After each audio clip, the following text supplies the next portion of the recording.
Welcome to Velveta. Sounds of sleep, your serene escape for dreamers, thinkers, and those seeking peaceful rest. This is where the day's noise fades and the magic of a peaceful night gently begins. Take a deep, calming breath. Close your eyes.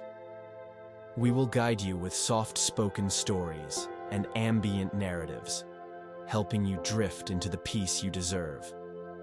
Forget the distractions. Simply listen. Press play, and let your journey to tranquil sleep begin. Sweet dreams await. In the quietude of this moment, we turn our gaze towards the very beginning, to a time before time, to a space both empty and full. Imagine, if you will, a boundless expanse of dark, swirling water, stretching infinitely in all directions. This was none, the primordial ocean, the formless, chaotic abyss that existed before anything else. It was a vast, silent sea of potentiality, a deep, cosmic womb where nothing was, yet everything had the potential to be. None was not an empty void, but a teeming dark mass of unformed energy, a liquid chaos that held the seeds of all creation within its depths. Close your eyes and envision this watery expanse, not as a frightening void, but as a peaceful, receptive cradle, holding the promise of all that would one day unfold. Feel its vastness, its quietude, a perfect backdrop for the quiet emergence of existence. This was the primordial stillness, a cosmic breath before the first exhalation, a deep, silent hum of the universe before it stirred into being. The waters were cool and deep, carrying the essence of ancient slumber, a reservoir of tranquil, unmoving energy, waiting for the perfect moment to awaken and blossom. Within the endless current of none, there was no up or down, no beginning or end. Only the perpetual motion of primordial potential, a gentle, rhythmic swirling that held the secrets of all future forms. It was the very breath of eternity, exhaled in an endless, silent cycle, a profound and ancient calm that predated all thought and form. For countless eons, noon existed in its solitary state, a realm of deep, unmoving darkness. There was no land, no sky, no light, only the endless, silent expanse of water.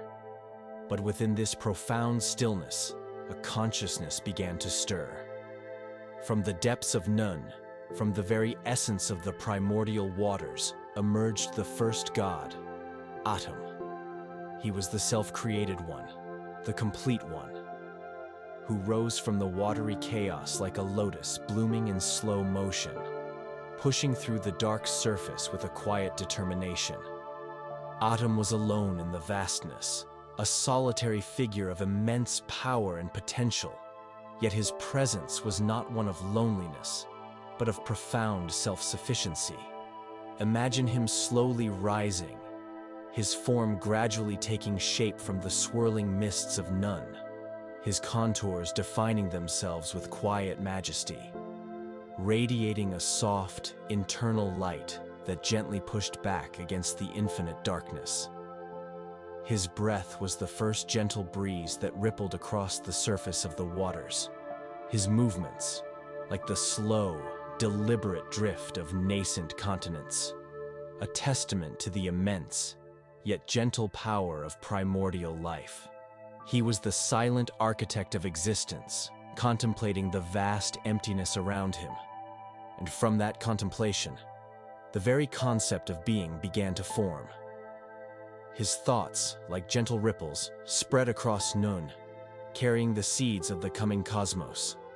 Atum, finding no solid ground to stand upon, created a small mound of earth, the Benben stone, which became the first dry land to emerge from Nun. This sacred mound was the primeval hill, the point of creation, the sacred space where all life would begin to unfold, a tiny island of order amidst the endless chaos.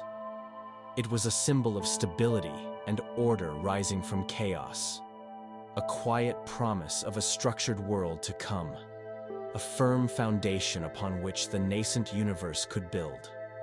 From this solitary perch, bathed in his own gentle, self-generated light, Atum began the act of creation. He was both male and female, capable of creating life on his own, a perfect embodiment of duality within unity, through a solitary act of will, a profound exhalation, or by spitting, or by masturbation. Depending on the various interwoven traditions that speak of this moment, Atum brought forth the first divine couple, Shu, the god of air, and Tefnut, the goddess of moisture. This act, whether a breath or a solitary emission, was one of profound intimacy and self-expression, a silent declaration of existence. Shu and Tefnut were the first extensions of Atum's being, representing the fundamental elements that would shape the world and separate the formless from the formed. Shu, the air, was the gentle breath that filled the void, separating the waters below from the potential sky above, creating the very space in which existence could unfurl. Imagine a soft, warm breeze, gently expanding, bringing a nascent awareness to the vastness, carrying the first whispers of distinction and separation. He was the gentle sigh of the cosmos, making room for all that would follow. Tefnut, the moisture, was the gentle dew, the life-giving mist that nourished the nascent creation, allowing forms to soften and coalesce. Imagine the delicate sound of water droplets forming, coalescing in the vast emptiness, each one a tiny beacon of potentiality, reflecting the soft inner light of Atum. She was the silent tear of creation, moistening the primordial elements. Together, Shu and Tefnut brought the first stirrings of atmosphere and humidity to the newly emerging cosmos, a subtle shift from pure water to a world capable of sustaining life, a delicate balance of vital forces. Their very existence was a testament to the peaceful, organic unfolding of life from the primordial elements, a quiet, steady rhythm, bringing a sense of order and gentle transition to the swirling potentiality around them. They floated in the new space, their forms ethereal, yet substantial, ready to fulfill their cosmic roles.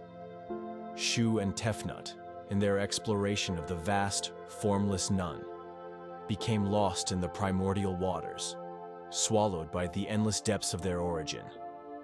Atum, filled with concern and a deep paternal love for his children, sent his eye, which was also a powerful, sentient goddess, a radiant extension of his own divine will, to search for them.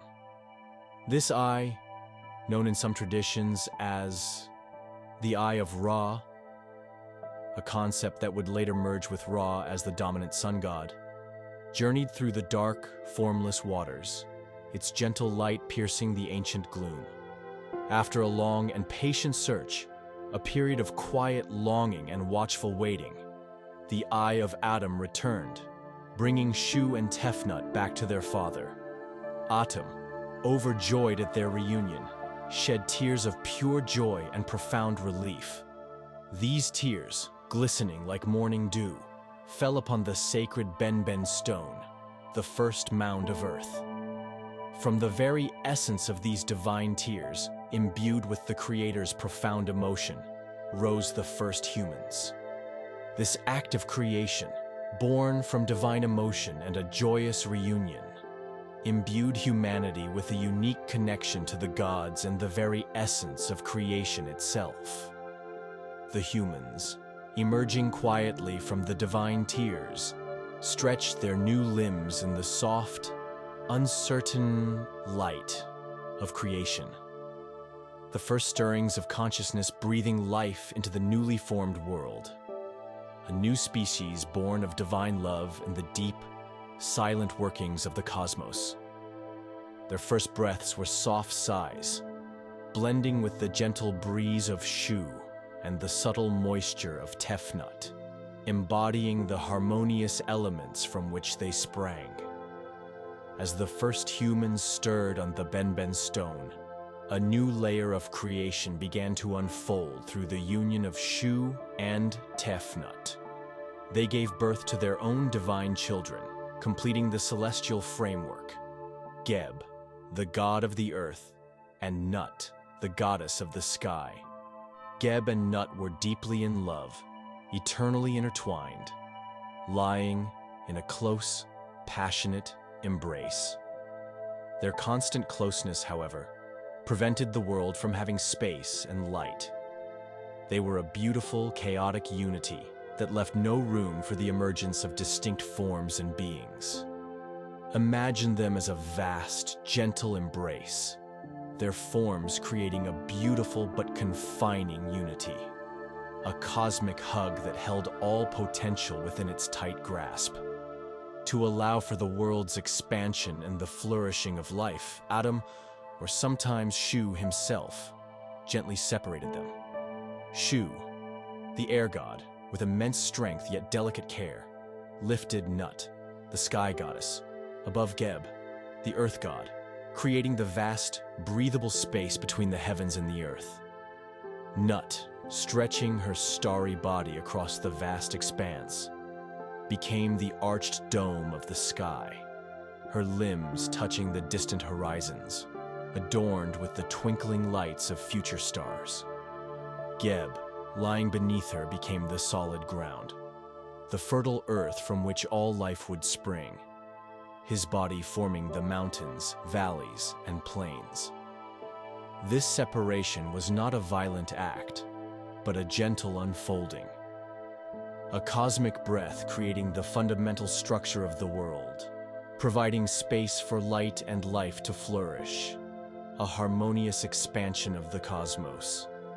The very air hummed with anticipation, a silent promise of the new world about to emerge, as the two primordial deities embraced their destined roles, creating the canvas for all future existence. From the eternal, loving union of Geb and Nut, 4 more powerful deities were born, emerging one by one, each carrying a unique aspect of the nascent world. These were the children who would form the core of the Egyptian pantheon and establish the divine lineage that would shape the destiny of the world. Osiris, Isis, Seth, and Nephthys. Their births marked a crucial transition from elemental creation to the beginning of divine governance and the intricate narratives that would define Egyptian mythology. Osiris, the eldest, was destined to become the benevolent ruler of the earth and the god of the afterlife. He embodied order, fertility, and resurrection, bringing civilization, agriculture, and the knowledge of good governance to humanity. His presence was one of calm authority and nurturing wisdom, a silent promise of abundance and eternal life, a steady, guiding hand for the newly formed human race. He taught humanity the rhythms of the Nile, the art of cultivation, and the principles of a just society, establishing the foundations of civilization with a quiet grace. Isis, his devoted sister and wife, was the goddess of magic, motherhood, healing, and funerary rites. She was the epitome of loyalty, compassion, and unwavering resolve, possessing immense power to protect, heal, and restore life. Her gentle touch brought comfort to the weary, her profound wisdom illuminated the darkest paths, and her magical prowess could overcome even the most formidable obstacles. She was a soothing, nurturing presence in the unfolding cosmos, a symbol of unconditional love and protective power. Seth, the turbulent brother, was the god of chaos, storms, the desert, and foreign lands. He represented the wild, untamed forces of nature, a necessary counterpart to order, bringing change, disruption, and the occasional necessary challenge. His energy was raw, powerful, and unpredictable. A reminder that even within creation, there exists a force of transformation and unavoidable upheaval. He was the embodiment of the unpredictable winds of fate, a force that, while sometimes destructive, also brought about necessary change and tested the boundaries of order. Nephthys, the youngest sister, was the goddess of lamentation, protection, and the unseen. She often accompanied Isis, providing support, comfort, and assistance, especially in times of mourning and transition. Her quiet strength and compassionate presence offered solace in the face of sorrow, a gentle hand guiding souls through transitions and guarding the liminal spaces between life and death. She represented the unseen support, the comforting shadow that balances the brightest light, a silent guardian of mysteries. These four deities, born from the fundamental elements of earth and sky, carried within them the essence of the cosmos, each playing a crucial role in the unfolding drama of creation and the establishment of divine order. Their very existence was a testament to the intricate balance of forces that governed the nascent world, a divine family whose interactions would shape the destinies of both gods and humans. As the world began to take shape and the first divine beings established their roles, the sun god Ra emerged as the supreme deity, the radiant source of all light and life, the active, visible force of creation. While Atum was the self-created one from none, Ra became the dynamic, daily manifestation of the primordial creator, embodying the life-giving power of the sun and its ceaseless journey. He was often identified with Atum, or seen as a later, more prominent manifestation of the primordial creator, becoming the very heart of the cosmos. Ra's daily journey across the sky became the fundamental rhythm of existence, bringing light, warmth, and sustenance to the world, a comforting and predictable cycle. Imagine Ra, rising from the eastern horizon each morning, his golden bark gliding effortlessly across the vast expanse of the heavens, pulled by unseen forces, its path defined by ancient cosmic laws. His light gently touched the earth, painting the world in hues of gold and amber, awakening all living things from their slumber. The world breathed with his warmth. Plants unfurled their leaves towards his rays, and creatures stirred with new energy and purpose. This daily cycle was a comforting assurance, a predictable rhythm that brought order and meaning to the newly formed world, a silent promise of renewal with each new dawn. Ra's presence was a constant, benevolent gaze, watching over his creation with unwavering care, a silent promise of guidance and protection. His very essence was the lifeblood of the universe, flowing with consistent, nurturing energy. As Ra journeyed across the sky, he brought not only light, but also the concept of Ma'at, the divine principle of cosmic order, truth, justice, and balance. Ma'at was not merely a goddess, she was the very essence of the harmonious functioning of the universe, the underlying rhythm that kept chaos at bay, a universal law that governed all existence. Her feather, light and pristine, became the ultimate symbol of truth and lightness, the standard by which all actions, both human and divine, would eventually be judged in the afterlife.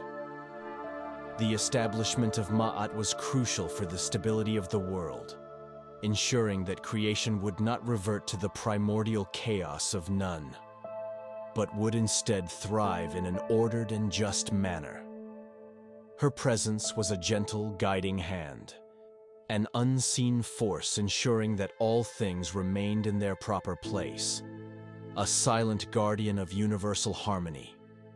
whispering the importance of balance and integrity into every corner of the cosmos. The creation of the world from none was not a sudden, chaotic burst, but a slow, deliberate unfolding, a gentle dance of primordial forces guided by the innate will of the self-created. From the vast, dark waters, light emerged. From solitude, companionship. From chaos, order. Each step in this cosmic genesis was a testament to the inherent potential within the universe, a peaceful and purposeful act of bringing life into being, transforming raw potential into structured reality. The very air hummed with the energy of this new creation, a symphony of silence and gentle emergence, a masterpiece woven from stillness and potential, water and light, life and profound slumber. This intricate process speaks of the deep patience and immense power that underpins all existence, a quiet unfolding that continues to this very day, in the smallest leaf and the grandest star. As our journey through the genesis of the Egyptian cosmos draws to a close, feel the lingering echoes of these ancient beginnings. The profound stillness of none, the solitary emergence of Atum, the gentle creation of Shu and Tefnut, the loving separation of Geb and Nut, and the birth of the divine family. These stories are not just myths, they are whispers of creation that resonate deep within us. They remind us of the profound interconnectedness of all things, of how even from emptiness, beauty and life can gently unfold, guided by an unseen, peaceful hand. As the cosmos stabilized after the initial creation, with Geb, the earth, and Nut, the sky, gently separated by Shu, the air, a new era dawned. From the sacred union of Geb and Nut, 4 pivotal deities were born, each embodying a fundamental aspect of existence and destined to shape the future of both gods and humanity. These were Osiris, Isis, Seth, and Nephthys, the foundational figures of the Ennead, the great company of gods. Their birth marked the transition from the raw, elemental forces of creation to the intricate narratives of governance, love, betrayal, and rebirth that define Egyptian mythology. Their very essence hummed with the delicate balance of order and chaos, life and death, reflecting the dualities inherent in the burgeoning world. The air around them, newly created by Shu, seemed to shimmer with their divine energy, a silent testament to the unfolding of cosmic purpose. Let us first turn our attention to Osiris, the eldest and most revered of the 4. From the moment of his birth, a palpable sense of peace, harmony, and destiny surrounded him. He was a god of extraordinary grace, profound wisdom, and innate compassion, embodying the principles of Ma'at, the cosmic order and justice, from his very essence. His presence radiated a calm authority that naturally drew all living beings towards him. Ra, the mighty sun god, recognizing Osiris's innate nobility, his profound understanding of balance, and his deep love for all creation, chose him to rule over the newly formed earth and its fledgling human inhabitants. Imagine Osiris descending to Midgard, not with a dramatic flourish of immense power, but with a gentle, comforting presence, like a serene morning mist settling over fertile fields, nourishing the land and its people with his very being. His voice was soft, yet imbued with an undeniable authority. His demeanor benevolent and tirelessly kind, always seeking the well-being of his subjects.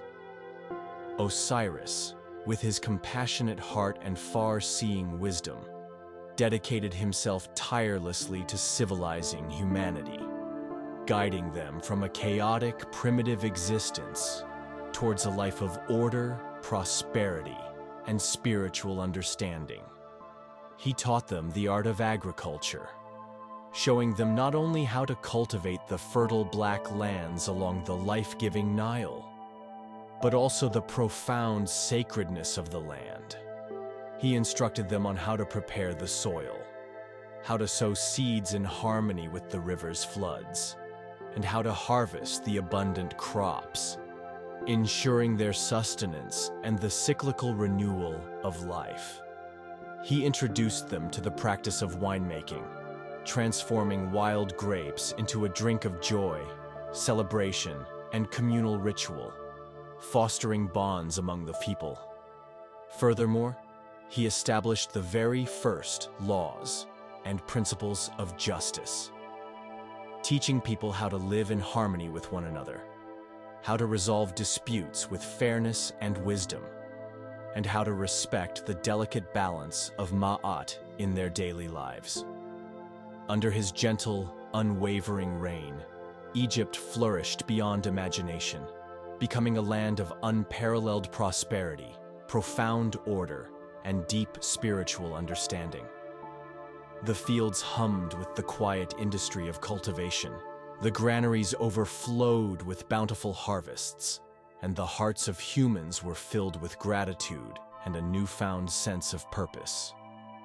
Osiris was truly a king who led by example, embodying the quiet strength of benevolent leadership, a silent guardian of human well-being, and a tireless architect of civilization. His reign was widely considered a golden age, a period of profound tranquility and unprecedented growth, where humanity learned to live in harmony with the natural rhythms of the world and with each other. Beside Osiris stood his devoted sister and eternal wife, Isis. Their love was legendary, a bond that transcended all earthly boundaries and future challenges, radiating a warmth and light that permeated the very fabric of the cosmos. Isis was the epitome of unwavering loyalty, boundless compassion, and powerful, ancient magic. She was revered as the goddess of motherhood, healing, fertility, domestic life, and the most profound mystical arts. Her wisdom was as deep and eternal as the Nile itself, her touch as comforting and soothing as the evening breeze that swept across the desert. She worked tirelessly and gracefully alongside Osiris, aiding him in his monumental mission to civilize the world, nurturing humanity with her profound knowledge of healing herbs, ancient incantations, and the secrets of the cosmos. Imagine her presence, graceful and radiant, her hands gently soothing fears and anxieties, her eyes reflecting an infinite compassion and understanding that could calm any storm. Isis's magic was not of forceful command or brute strength, but of deep understanding, subtle influence, and transformative power, weaving spells with the quiet precision of a master weaver at her loom, creating reality from intent. Her love for Osiris was the very essence of unwavering devotion, a powerful, unyielding force that would eventually defy even death itself, standing as a beacon of hope and resilience in the face of insurmountable sorrow. She was the silent strength behind the throne, the nurturing heart of the new world. However, not all was harmony in the divine family, nor could order exist without its turbulent counterpart. Seth, the younger brother of Osiris, harbored a growing corrosive jealousy and bitter resentment towards his brother's immense popularity, his benevolent rule, and the universal adoration he received. Seth was the god of chaos, destructive storms, the scorching, barren desert, violence, and foreign wild lands. He represented the untamed, unpredictable, and often brutal forces of nature, a necessary but often feared counterpart to order, bringing change, disruption, and the occasional necessary challenge. His energy was raw, powerful, and utterly unpredictable, often manifesting as violent sandstorms that blotted out the sun and burning winds that scoured the landscape.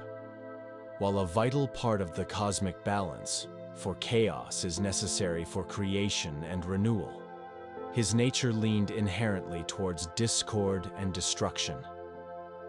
Imagine Seth, his eyes burning with a restless, untamed energy, the desert winds swirling around him even in the calmest moments, carrying the faint scent of rebellion and unrest. He yearned for ultimate power, for unparalleled recognition, and for a world that reflected his own tumultuous and chaotic spirit, untamed by the gentle hand of order. His envy for Osiris's gentle, universally admired rule gnawed at him relentlessly, growing like a silent, poisonous plant in the darkest corners of his heart, pushing him inexorably towards a path of ultimate, unforgivable betrayal. Driven by this dark and consuming envy, Seth conceived a cunning, elaborate, and ultimately cruel plot to usurp Osiris's throne and eliminate his brother. He secretly commissioned a magnificent, intricately carved chest, fashioned from the finest wood and adorned with precious metals, meticulously crafted precisely to Osiris's exact measurements. At a grand banquet, filled with revelry and unsuspecting guests, he presented the chest as a wondrous exotic gift, declaring with feigned generosity that it would belong to anyone who could perfectly fit inside it.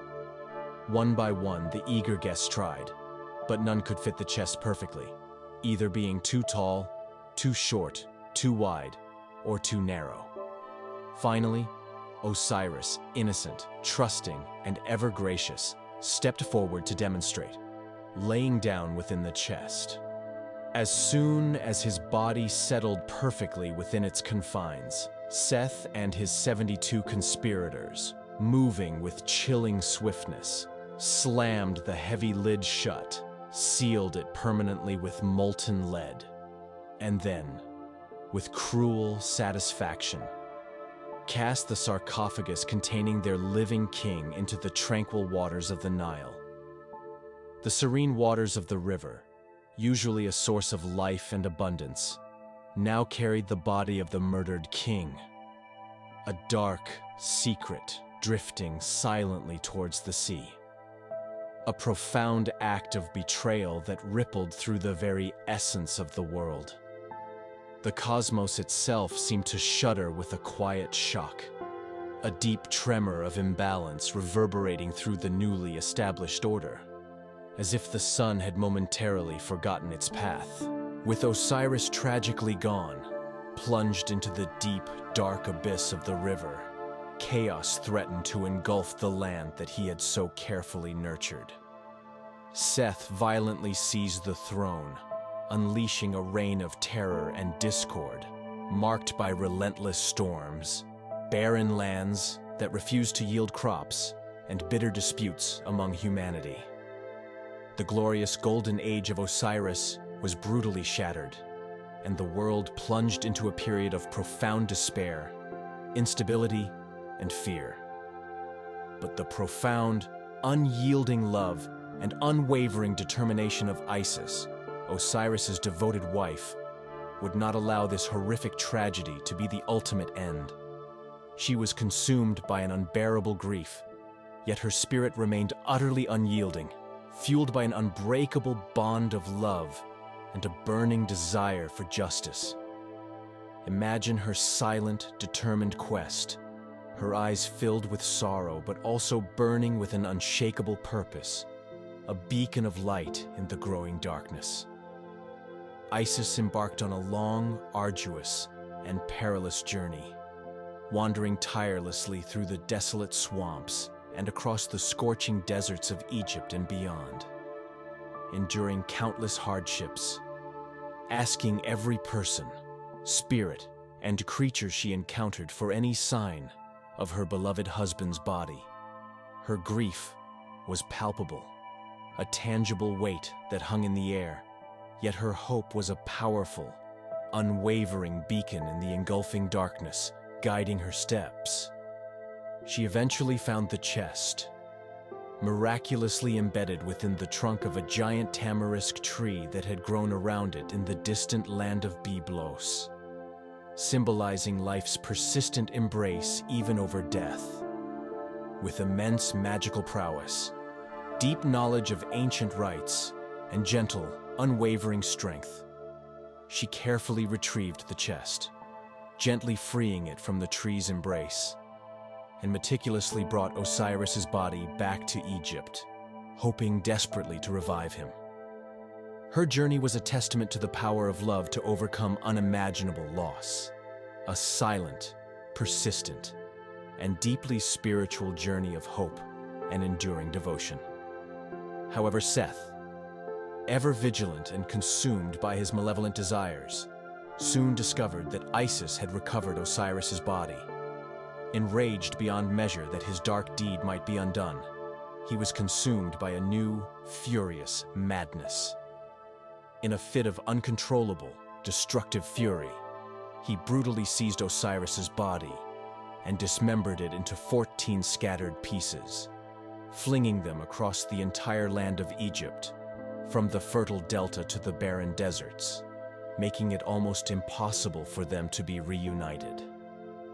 This horrific act was designed to ensure that Osiris could never be made whole again, never be resurrected in any form, thus permanently securing Seth's tyrannical rule.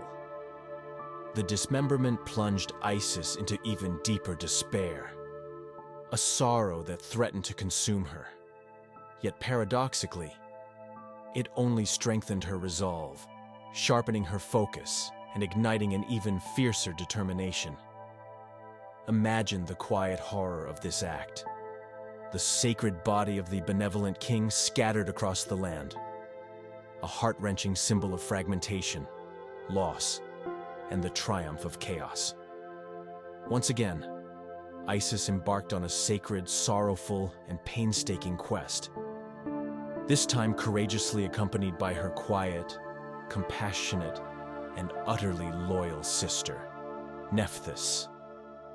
Nephthys, the goddess of lamentation, protective magic, and the unseen, often stood gracefully in the shadows of her more prominent siblings, but her profound compassion and invaluable supportive nature were essential to Isis's mission. She represented the quiet solace found in shared mourning, the unseen yet powerful support that helps guide grieving souls through their darkest hours of despair. Together, the two sisters, weeping softly but tirelessly, meticulously searched every corner of Egypt, from the banks of the Nile to the edges of the desert, gathering each scattered piece of Osiris's body. Their search was a profound testament to sisterly devotion, unending grief, and the enduring power of hope. Yet it also carried a profound sense of purpose and the quiet dignity of a truly sacred task.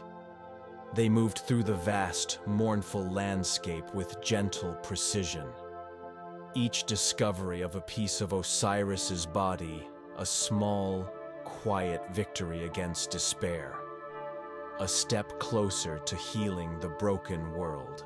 With all but one piece, Osiris's phallus, which was said to have been swallowed by an oxfish in the Nile, making it irrecoverable, finally recovered, Isis, with the powerful assistance of Nephthys and sometimes the wise Thoth, god of knowledge, writing, and magic, who offered his profound insights into ancient rituals, began the miraculous process of reassembling Osiris. Through her powerful magic, her deep, unwavering love, her profound understanding of the mysteries of life and death, and her meticulous attention to detail, Isis meticulously put the pieces back together, binding them with linen strips and powerful spells. This was the very first act of mummification, a sacred ritual designed not merely to preserve the physical body, but to prepare the soul for its arduous journey to the afterlife and to enable resurrection. Imagine the quiet intensity of this moment. The delicate reconstruction of a divine being, performed with loving, determined hands and ancient, whispered spells, the air thick with magic and hope. This foundational act laid the groundwork for all future funerary practices in ancient Egypt, instilling a deep respect for the body's integrity and the soul's passage into eternity, a profound belief in overcoming death itself. Though Osiris could not be fully restored to earthly life as a living ruler, as one crucial part of him was lost, Isis, through her unparalleled magic and immense willpower, managed to conceive a child with him one last time, breathing life into his reassembled form for a brief, sacred moment.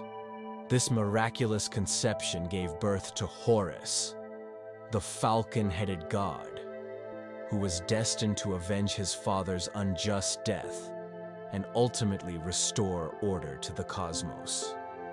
Isis then meticulously hid Horus in the dense protective papyrus swamps of the Nile Delta, nurturing him in secret and guarding him fiercely from Seth's relentless wrath, ensuring his survival until he was strong enough to fulfill his destiny.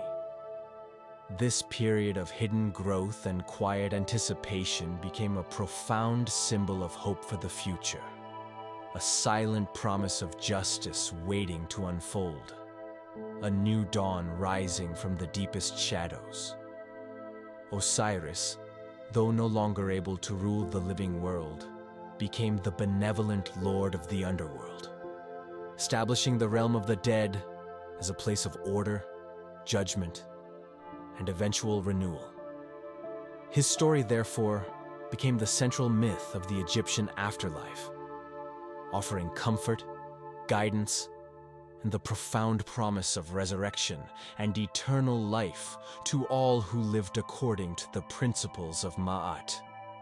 He became the impartial judge of souls, weighing their hearts against the feather of truth, ensuring that the journey to the afterlife was guided by fairness and cosmic balance. His reign in the Duat, the underworld, was one of quiet dignity, a silent assurance that death was but a transition, not an end, a journey towards a new form of existence. The saga of Osiris, Isis, Seth, and Nephthys is far more than just a tale of family drama and divine conflict. It is a profound foundational narrative about the cyclical nature of life, death, and resurrection. It teaches us about the enduring power of love and unwavering devotion in the face of unimaginable betrayal and profound loss. It highlights the eternal, necessary struggle between order, Ma'at, and chaos, Isfet, powerfully represented by Osiris and Seth, and emphasizes the crucial necessity of both forces for the universe to exist in dynamic balance. Isis's unwavering determination in bringing Osiris back from death and conceiving Horus symbolizes the boundless capacity for hope, profound resilience, and the unstoppable power of creation, even amidst utter destruction. Nephthys's quiet support and compassionate presence remind us of the often unseen but vital importance of solidarity, empathy, and comfort in times of profound sorrow and transition. This divine family's story became the cornerstone of ancient Egyptian belief, offering profound comfort and unwavering assurance about the mysterious journey into the afterlife. It showed that even through the darkest trials and the most devastating losses, love can persist eternally. Life can continually renew itself, and justice can ultimately prevail, restoring harmony to the cosmos. Their narratives echo deeply in the hearts of all Egyptians, providing a spiritual compass for their earthly lives and a peaceful, hopeful vision for their eternal journeys. The gentle, rhythmic flow of the Nile, mirroring the cyclical flow of life, death, and rebirth, became a constant, soothing reminder of this profound saga. A comforting presence deeply embedded in the very landscape of Egypt. As our journey through the story of the divine family draws to a close, feel the lingering echoes of their enduring love and the profound lessons they impart. The unwavering devotion of Isis, the benevolent reign of Osiris, the turbulent yet essential nature of Seth, and the quiet, supportive presence of Nephthys. These stories are not just myths. They are whispers of cosmic truths that resonate deep within us. They remind us of the profound interconnectedness of all things, of how love can overcome even the greatest adversities, and how balance is essential for the harmony of existence. In the vast and intricate tapestry of Egyptian mythology, Ra stands as the undisputed king of the gods, the radiant embodiment of the sun itself, and the ultimate source of all life and creation. While Atum emerged from the primordial waters of Nun as the self-created one, the primeval consciousness, Ra quickly became the active, visible manifestation of this primordial creative force. He is the very heart of the cosmos, the silent, powerful engine that propels the universe forward, ensuring its continuous renewal and vibrancy. Imagine the feeling of the sun's warmth on your skin at dawn, a comforting and constant presence that promises sustenance, vitality, and the promise of a new beginning. This is the very essence of Ra, a benevolent power that permeates every corner of existence, from the highest heavens to the deepest, most hidden parts of the earth. His light is not merely illumination. It is pure life energy, flowing continuously, nurturing growth, inspiring joy, and sparking awakening in every living thing. The subtle hum of his boundless energy echoes through every atom of existence, a silent song of creation. Ra's existence is intrinsically linked to the concept of cycles, the endless rhythmic cycle of day and night, life and death, creation and profound renewal. His most significant and essential role in the cosmic drama is his daily journey across the sky in his majestic solar bark, a celestial vessel that embodies the very essence of time, eternity, and perpetual transformation. This daily voyage is a cosmic ballet, a predictable yet awe-inspiring movement that brings order and predictability to the nascent world. Each morning, as the first, faint hints of dawn paint the eastern horizon with soft hues of rose, delicate gold, and shimmering violet, Ra's powerful presence begins to manifest, signaling the awakening of the world. He is often depicted in various forms throughout his journey, each reflecting the different phases and aspects of the sun's transformative power. At the very moment of dawn, when the world is still shrouded in the soft mists of sleep, Ra might appear as a young boy, or more commonly, as Khepri, the sacred scarab beetle. Khepri symbolizes spontaneous generation, rebirth, and the new rising sun, quietly pushing the enormous sun disk into the sky. Much like a scarab beetle diligently rolls a ball of dung across the desert floor. This seemingly humble act initiates the cosmic day, a silent yet profound promise of renewal. Imagine the gentle, almost imperceptible nudge that brings forth the first rays of light, a soft, warm glow that slowly expands, banishing the shadows and whispering of a new beginning. This silent, patient emergence is a testament to the quiet power of daily transformation. As the sun ascends higher and higher in the sky, gradually climbing towards its zenith, Ra transforms into his full, radiant glory.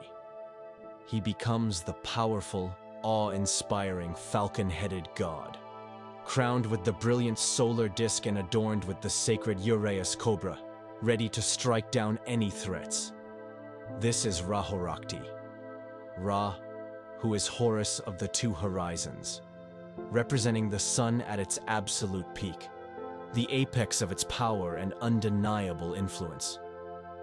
At this midday point, Ra's light is vibrant, fierce, and all-encompassing, bathing the entire world in a brilliant, golden warmth that invigorates and sustains all life.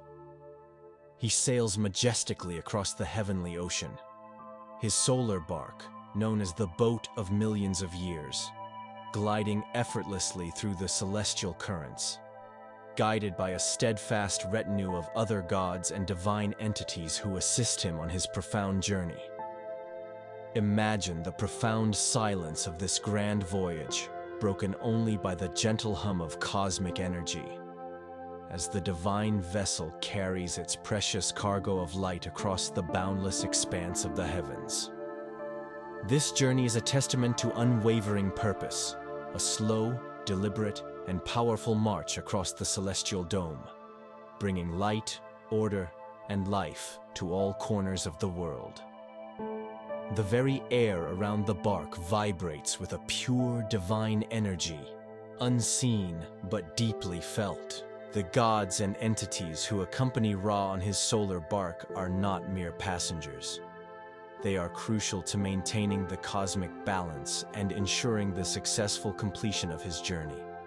Among them is Ma'at, the goddess of truth, justice, and cosmic order, whose single pristine ostrich feather signifies balance, righteousness, and the fundamental principles of harmony.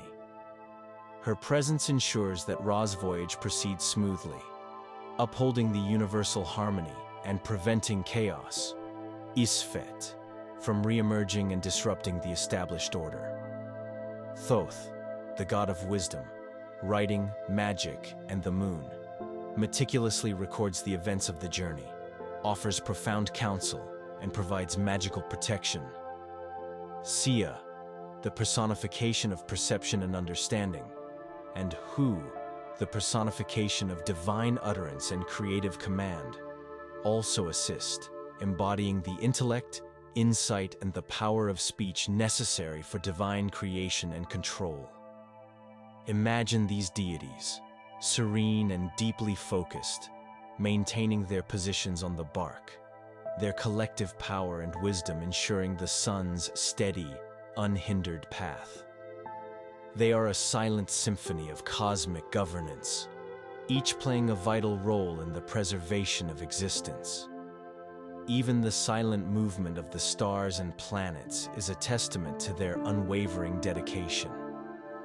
As the day progresses, Ra continues his inexorable westward journey, his brilliant light slowly softening and his golden hues deepening as he approaches the western horizon. This gentle descent marks the approach of dusk, a time of quiet contemplation, a graceful transition from the vibrant activity of day to the mysterious tranquility of night. At this point, Ra might be perceived as an aging man, or his full radiant form begins to subtly dim, preparing for the profound and necessary transformation that awaits him in the underworld.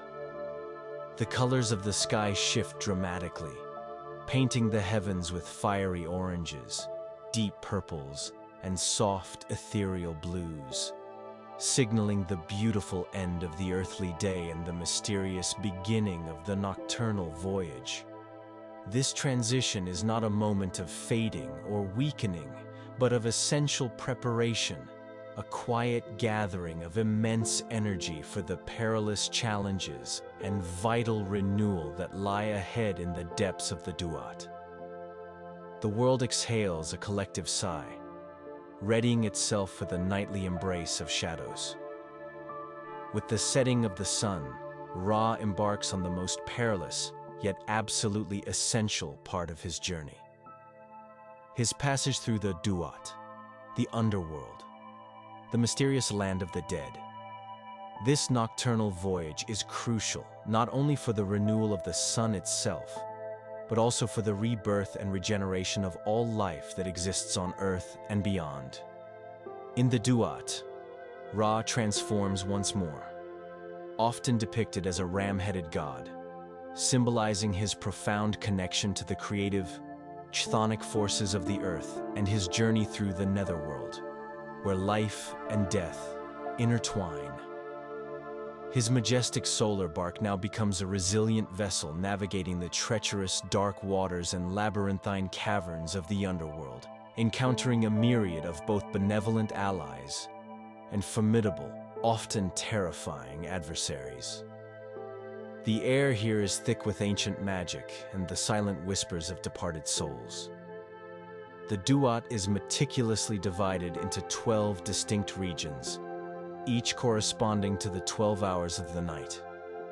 Each hour presents new, unique challenges, trials, and encounters that Ra and his divine crew must overcome to ensure his safe passage and eventual rebirth. He encounters various spirits of the dead, benevolent deities who offer aid, and terrifying demons who test his strength, wisdom, and resolve. His journey through the Duat is never solitary.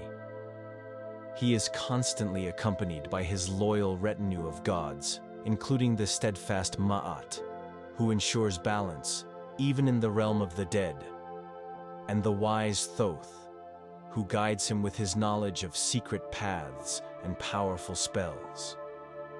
They help him navigate the dark passages, decipher cryptic riddles, and perform the necessary rituals and incantations to ensure his safe passage and eventual rebirth at dawn. Imagine the silent courage of this nocturnal crew, their forms glowing faintly with inner light in the deep, oppressive darkness, their purpose clear and unwavering, facing down fear with absolute determination. The most significant and perilous encounter in the Duat is with Apep, or Apophis, the colossal serpent of chaos, the ultimate embodiment of darkness, destruction, and anti-creation. Apep dwells in the deepest, most shadowy depths of the Duat, constantly attempting to thwart Ra's journey, to devour the solar bark, and to plunge the entire cosmos back into the primordial, formless chaos of none, undoing all creation. Their battle is a nightly, relentless struggle between order and chaos, light and darkness, creation and annihilation. A silent, cosmic war that is fought anew each and every evening, ensuring the continuation of existence. Imagine the palpable tension in the air as Ra's bark approaches Apep's shadowy lair. The quiet determination of the gods standing firm against the ever-present insidious threat of cosmic disorder. Ra and his loyal companions must use all their combined power, divine cunning, and magical prowess to defeat Apep. Sometimes the battle is depicted as a fierce physical struggle, with the gods spearing, binding, and subduing the monstrous serpent. Other times, it is a profound magical contest, with Ra using his divine words of power, secret names, and potent spells to repel the chaotic beast, causing it to recoil and temporarily dissipate. Despite Apep's immense power and relentless attempts, Ra always triumphs, ensuring the continuation of the cosmic cycle and the rebirth of light. This nightly victory is not merely a triumph of strength, but a profound triumph of Mayat, order, over Isfet, chaos, a powerful reaffirmation of the divine order that meticulously governs the universe. Imagine the collective, silent sigh of relief that echoes through the Duat as Apep is temporarily vanquished, allowing the sacred journey to continue its predetermined course towards the dawn. As Ra successfully navigates the manifold dangers of the Duat, absorbing the life-giving energies of the underworld and uniting in the deepest hours with the inert yet eternally potent body of Osiris, who now reigns as the benevolent lord of the underworld. He undergoes a profound and sacred process of renewal and complete regeneration. This mystical union with Osiris symbolizes the cyclical nature of life and death, the profound understanding that death is not an absolute end, but a necessary transformation, a vital step towards a higher form of rebirth and renewed existence. In the deepest, darkest hours of the night, Ra and Osiris become one, sharing their divine essence, their combined power fueling the miraculous rebirth of the sun, preparing for the glorious return of light to the living world. This is the ultimate promise of the Egyptian afterlife, that just as the sun is reborn each day, rising vibrant and full of life, so too can the human soul, if found worthy, find new life and eternal bliss after its earthly departure. Finally, as the last hour of the night draws to a close and the eastern horizon begins to lighten with the first blush of dawn, Ra emerges triumphant from the Duat, reborn, revitalized, and ready to shed his light upon the world once more. He appears again as Khepri, the young scarab, pushing the vibrant sun disk into the sky, ready to begin his celestial journey anew. This rebirth of Ra is the dawn, a moment of profound joy, relief, and renewed hope for all living beings. The world awakens, bathed in new light and warmth, filled with the promise of a fresh day, a new opportunity for life to flourish, for growth to continue, and for peace to settle upon the land. Imagine the quiet reverence with which the world greets this daily miracle. A silent collective celebration of light triumphing over darkness, of order reasserting itself over chaos. The significance of Ra's daily journey extends far beyond merely marking the passage of time. It serves as a powerful, enduring metaphor for the human experience of life, death, and rebirth. Just as Ra faces immense challenges in the Duat and emerges renewed and victorious, so too is humanity's journey through life often filled with trials, and the promise of a peaceful rebirth in the afterlife provides comfort and meaning. His journey instills a deep sense of security, predictability, and cosmic order in the universe. The ancient Egyptians lived their lives in profound harmony with this rhythm, believing that by upholding the principles of Ma'at in their daily actions, they actively contributed to Ra's successful journey and ensured the continued order and prosperity of the world. Each prayer whispered at sunrise, each offering made in the temple was a quiet, conscious contribution to this grand, eternal cosmic effort, a small act of participation in the divine dance. The cycle of Ra also teaches us about the profound interconnectedness of all realms: the heavens, the sky, the earth, Midgard, the realm of humans, and the underworld, Duat. His journey connects these seemingly disparate aspects of existence, demonstrating that all realms are part of a single, unified, and harmonious cosmic design. He draws energy from each realm, ensuring the balance, flow, and continuous renewal of life throughout the entire universe. The silent hum of his solar bark, though unheard by human ears, resonates through all dimensions, a constant reminder of his unifying power and the enduring presence of divine order. This cosmic ballet assures us that even in the darkest night, light is always on its way, bringing with it the promise of renewal and a fresh start. In ancient Egypt, the concept of death was not viewed as a terrifying end, but rather as a natural, albeit profound transition, a sacred passage from one state of being to another. Much like the setting of the sun each evening promises a new dawn.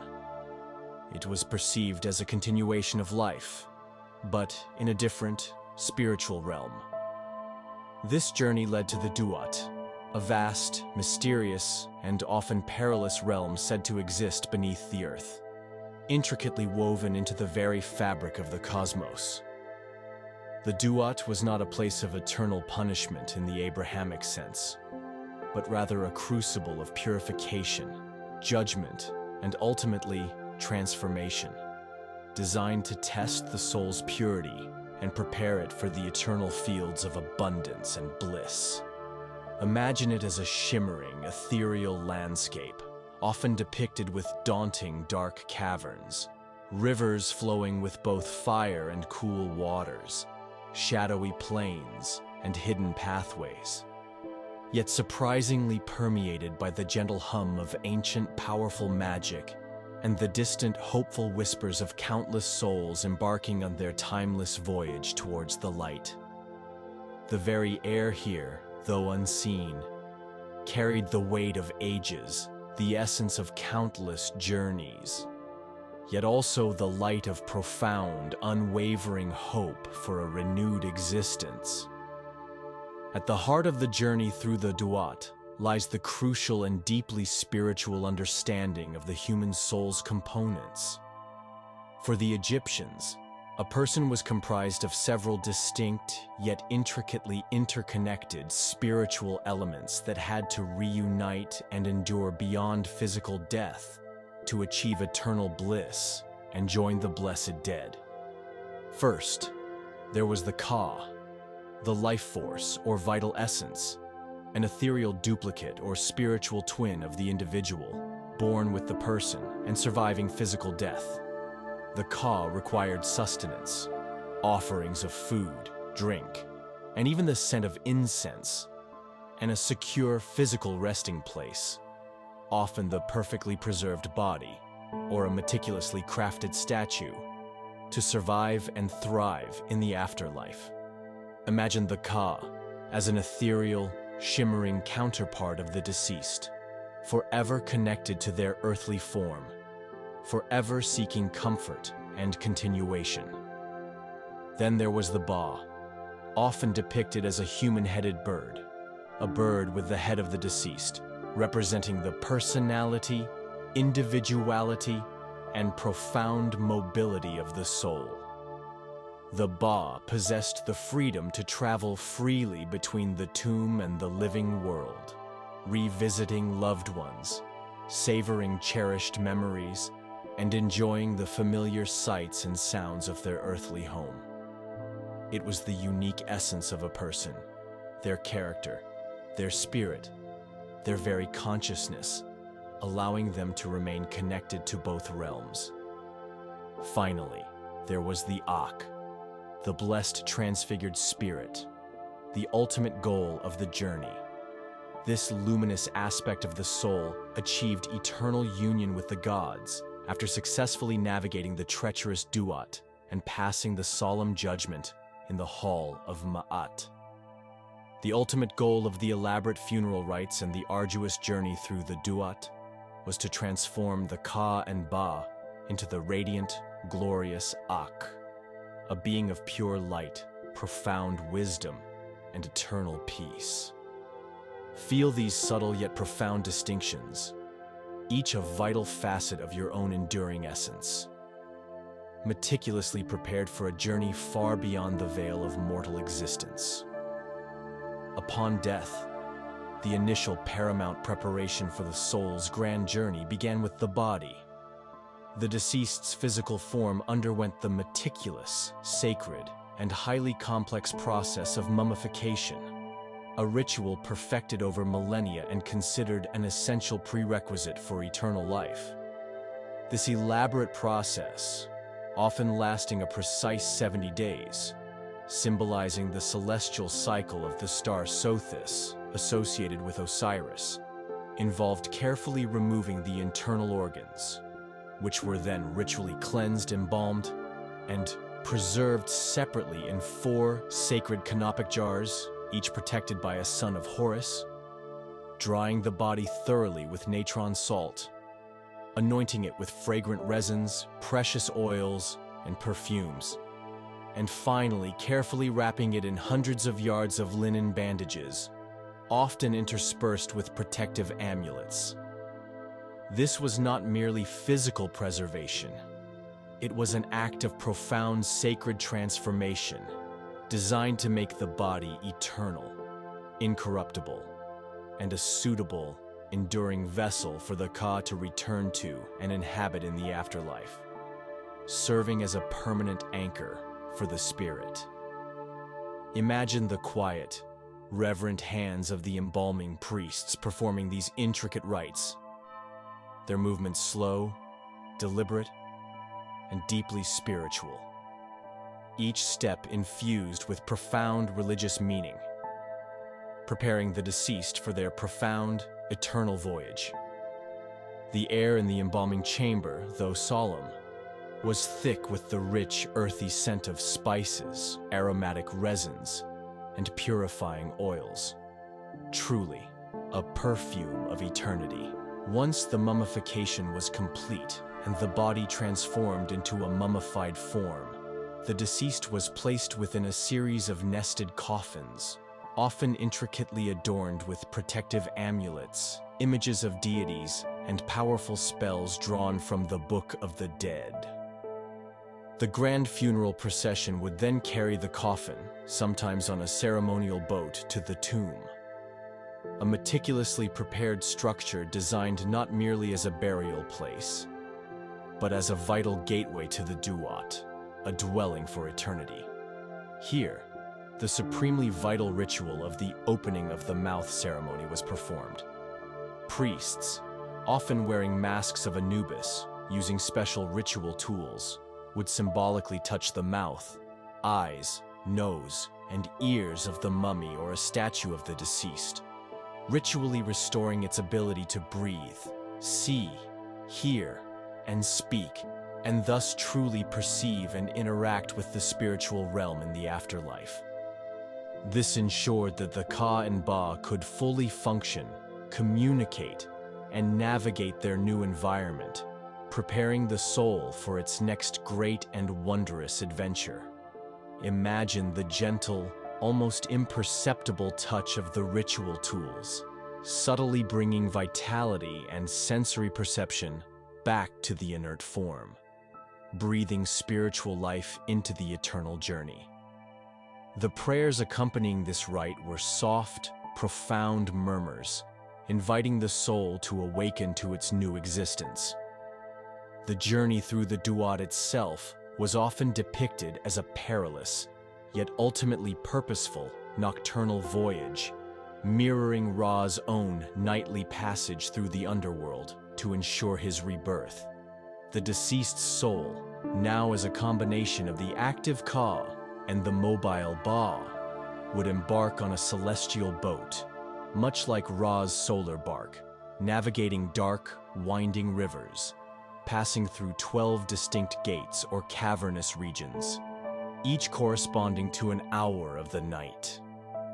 Each gate was guarded by formidable, often monstrous demons and ancient deities, presenting unique challenges, riddles, and perils that the deceased had to overcome. Success required the deceased to know specific spells, secret names of the guardians, powerful passwords, and ritualistic prayers, often provided in the elaborate texts of the Book of Gates and the Amduat, Book of the Hidden Chamber, which served as celestial maps and guidebooks for the afterlife. Imagine the soft, rhythmic splash of oars in unseen, shimmering waters, the distant murmurs of ancient incantations echoing through vast, echoing darkness, guiding the soul through the labyrinthine passages, toward the faint glimmer of distant light. Along this arduous path, the soul would encounter a vast array of mythical creatures, some benevolent and offering aid, others terrifying and menacing. It might pass through lakes of scorching fire, vast plains of shimmering sand, or shadowy caverns inhabited by strange beings. Yet, benevolent gods and goddesses, ever present to guide the worthy, would appear to offer assistance and protection.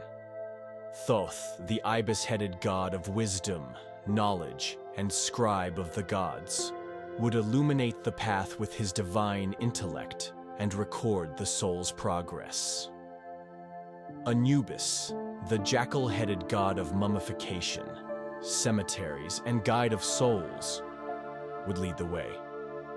His solemn presence a reassuring guardian in the liminal space between worlds, ensuring the proper ritual and spiritual passage. Sometimes, Horus, the avenger and protector of his father Osiris, would also appear, offering his fierce protection against malevolent forces. Anubis, with his solemn, knowing gaze, often weighed the heart of the deceased on his divine scales, preparing it for the ultimate judgment that awaited in the Hall of Ma'at. His presence was one of quiet authority, a steady, comforting guardian in the most uncertain moments of the journey. The ultimate destination within the Duat, the culmination of this profound journey, was the Hall of Two Truths, also known as the Hall of Ma'at, where the final and most crucial judgment of the soul took place. Imagine a vast, echoing chamber, constructed of polished stone, dimly lit by flickering torches whose flames cast dancing shadows on intricate hieroglyphs. The air here was thick with ancient reverence and the quiet hum of divine anticipation. Here, the deceased would stand, their heart beating with an ethereal rhythm, before a formidable tribunal of 42 divine judges, each representing a specific aspect of Ma'at, and each responsible for one of the negative confessions.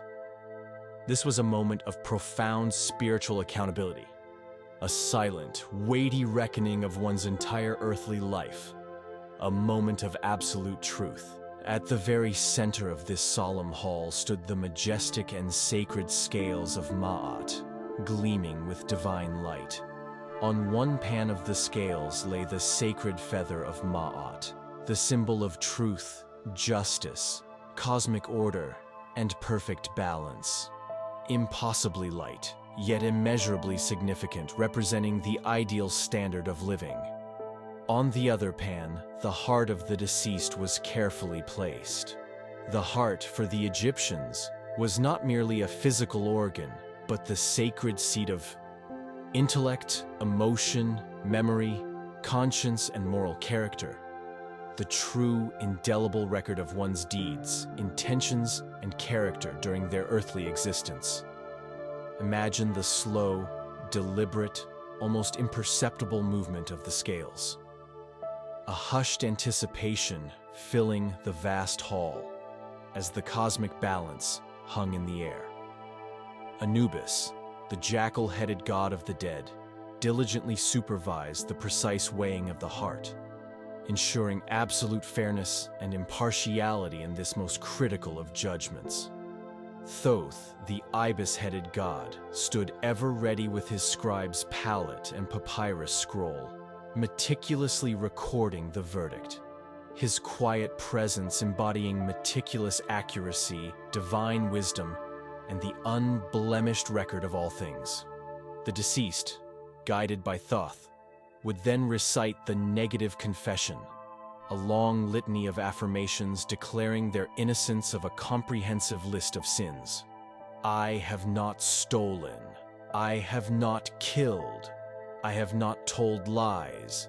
I have not been greedy, I have not caused pain, I have not cursed a god, and so forth. This was not a plea for mercy, but a solemn affirmation of having lived a life in accordance with Ma'at, a profound declaration of having maintained balance, truth, and harmony in their earthly existence, preparing their soul for a higher state. The outcome of this crucial weighing was absolute and final, determining the soul's eternal destiny. If the heart was found to be lighter than the feather of Ma'at, meaning the deceased had lived a life of truth, balance, and righteousness, then profound joy, silent yet palpable, filled the hall of two truths. The soul was deemed pure, worthy of eternal bliss. The deceased was then ritually declared Mat Keru, meaning true of voice, or justified, and triumphantly welcomed into the blessed afterlife. Their spiritual journey completed with success. However, if the heart was found to be heavier than the feather of Ma'at, weighed down by the burden of unforgiven sin, deceit, imbalance, or unrepented wrongdoing, a terrifying and irreversible fate awaited. Beside the scales sat Amit, the devourer of the dead, a monstrous and terrifying creature with the fearsome head of a crocodile, the powerful forequarters of a lion, and the massive hindquarters of a hippopotamus. Amit would instantly and utterly consume the unworthy heart, obliterating the soul, condemning it to eternal non-existence, a fate far worse and more terrifying than any form of punishment, as it meant complete annihilation of being, a final return to the oblivion of none. This was the ultimate, inescapable consequence of living a life out of alignment with cosmic order, a complete cessation of individuality and consciousness. Imagine the quiet horror of such a prospect, yet the unwavering hope and profound determination that one's heart would pass the sacred test and find its lightness. For those blessed souls deemed true of voice, their arduous journey culminated in the glorious field of reeds, Aru, or Sekhet Aru, the Egyptian paradise.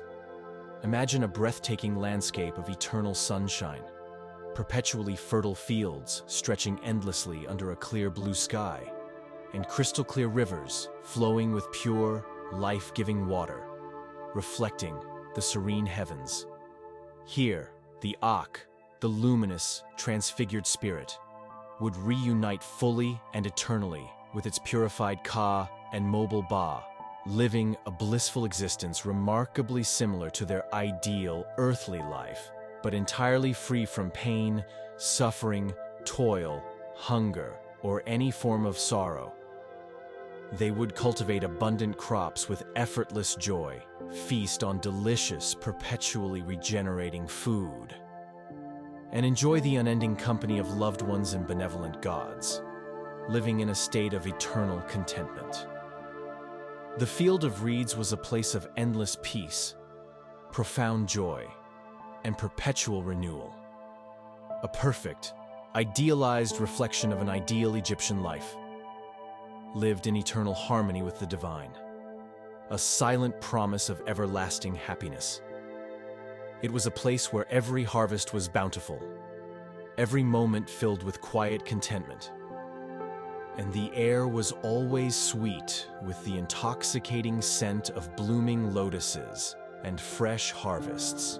In the field of reeds, the blessed soul, now a luminous Ak, could also choose to join Ra on his daily solar bark journey, assisting him in his eternal battle against Apep and ensuring the continuation of cosmic order and light. This was considered the ultimate honor, a participation in the divine work of the universe, a silent testament to their righteousness, their profound alignment with Ma'at, and their enduring vitality. The blessed dead, now radiant Aks, were integrated into the very fabric of the cosmos, becoming part of the endless, majestic cycle of creation and renewal. Their whispers joining the chorus of ancient wisdom, guiding future souls on their own profound journeys. The journey through the duat and the profound promise of the afterlife deeply shaped ancient Egyptian culture, moral conduct, and religious beliefs. It fostered a deep and unwavering respect for moral conduct, emphasizing the paramount importance of living a life in strict accordance with Ma'at. Every action, every thought, every spoken word was believed to contribute to the delicate balance of the universe and, crucially, to one's ultimate fate in the afterlife. It instilled a powerful sense of purpose and deep meaning in daily life, assuring individuals that their existence extended far beyond the earthly realm, leading to an eternal reward. The elaborate construction of tombs, the intricate spells, the Book of the Dead, inscribed on papyrus and sarcophagi, and the meticulous mummification rituals were all profound testaments to this unwavering belief in an eternal journey. They were not morbid fascinations with death, but rather proactive, loving preparations for a glorious and inevitable transition, an act of profound faith in the divine cosmic design and the ultimate triumph of order over chaos. As our journey through the mysteries of the duat draws to a close, feel the lingering echoes of this profound path settling gently in your mind. The meticulous preparation, the perilous yet purposeful journey, the ultimate and impartial judgment, and the glorious promise of eternal bliss in the field of reeds. These stories are not just ancient myths. They are whispers of cosmic truths that resonate deep within us. They remind us that our actions in this life have profound meaning beyond ourselves, that balance and truth are eternal, unwavering principles, and that even in the face of transition, there is the comforting promise of renewal, transformation, and everlasting peace. In the vibrant, sun-drenched world of ancient Egypt, gods and goddesses were not distant, abstract concepts relegated to far-off temples, but living, breathing forces intricately woven into the very fabric of existence. They were believed to reside in the natural world, in the shimmering waters of the Nile, the fertile soil, the scorching desert winds, and the starry expanse of the night sky. They manifested in the cries of a newborn, the rustle of papyrus reeds, and the majesty of a soaring falcon. They influenced every single moment, from the awakening light of the sun at dawn to the predictable ebb and flow of the life-giving Nile. The Egyptians lived in constant reverent communion with their myriad deities, believing that by honoring them through rituals, offerings, and righteous living, they actively contributed to and maintained Ma'at, the sacred cosmic order, and thus ensured the continued prosperity, harmony, and well-being of their entire world. Imagine a gentle, pervasive divine presence, always watchful, always nurturing, guiding the intricate rhythms of life with subtle whispers, benevolent glances, and the silent, guiding hand of cosmic wisdom. Their very names, when whispered, carried a sense of profound power and comfort. Let us begin our gentle exploration with Hathor, one of the most beloved, joyful, and multifaceted goddesses in the entire Egyptian pantheon. Hathor was truly a deity of immense joy, boundless love, nurturing motherhood, vibrant music, graceful dance, and captivating beauty. She was often depicted in various forms, reflecting her diverse attributes, sometimes as a serene cow, or a woman with the gentle head of a cow, or most commonly, as a radiant woman adorned with cow's horns cradling a brilliant solar disk, symbolizing her celestial connections. Her very name, Huthor, translates to House of Horus, profoundly emphasizing her role as a celestial cow who gave birth to, or perhaps merely sheltered, the sky god Horus, thus linking her deeply to the heavens, the sun, and the nurturing of kingship. Imagine her gentle, compassionate gaze, her eyes reflecting the warmth of true affection and boundless generosity, her omnipresent being bringing a deep sense of comfort, well-being, and quiet delight to all who invoked her name. Hathor's benevolent presence permeated almost all aspects of daily life, touching the lives of both commoners and pharaohs. She was the divine protector of women, childbirth, and profound fertility, tirelessly ensuring safe deliveries and blessing families with abundant children. Expectant mothers would offer heartfelt prayers and small effigies to her for healthy pregnancies and vibrant newborns. And young lovers would seek her blessing for enduring affection and joyful unions. Beyond the domestic sphere, she was also revered as the patron goddess of miners, guiding them in their dangerous work, and a guardian of foreign lands, particularly those that yielded precious metals and glittering gems, bringing prosperity and wealth from unexpected sources. As the goddess of music, dance, and jubilation, she inspired joyful celebrations, ensuring that life was not solely defined by toil and struggle, but also filled with moments of lightness, exhilaration, and pure enjoyment.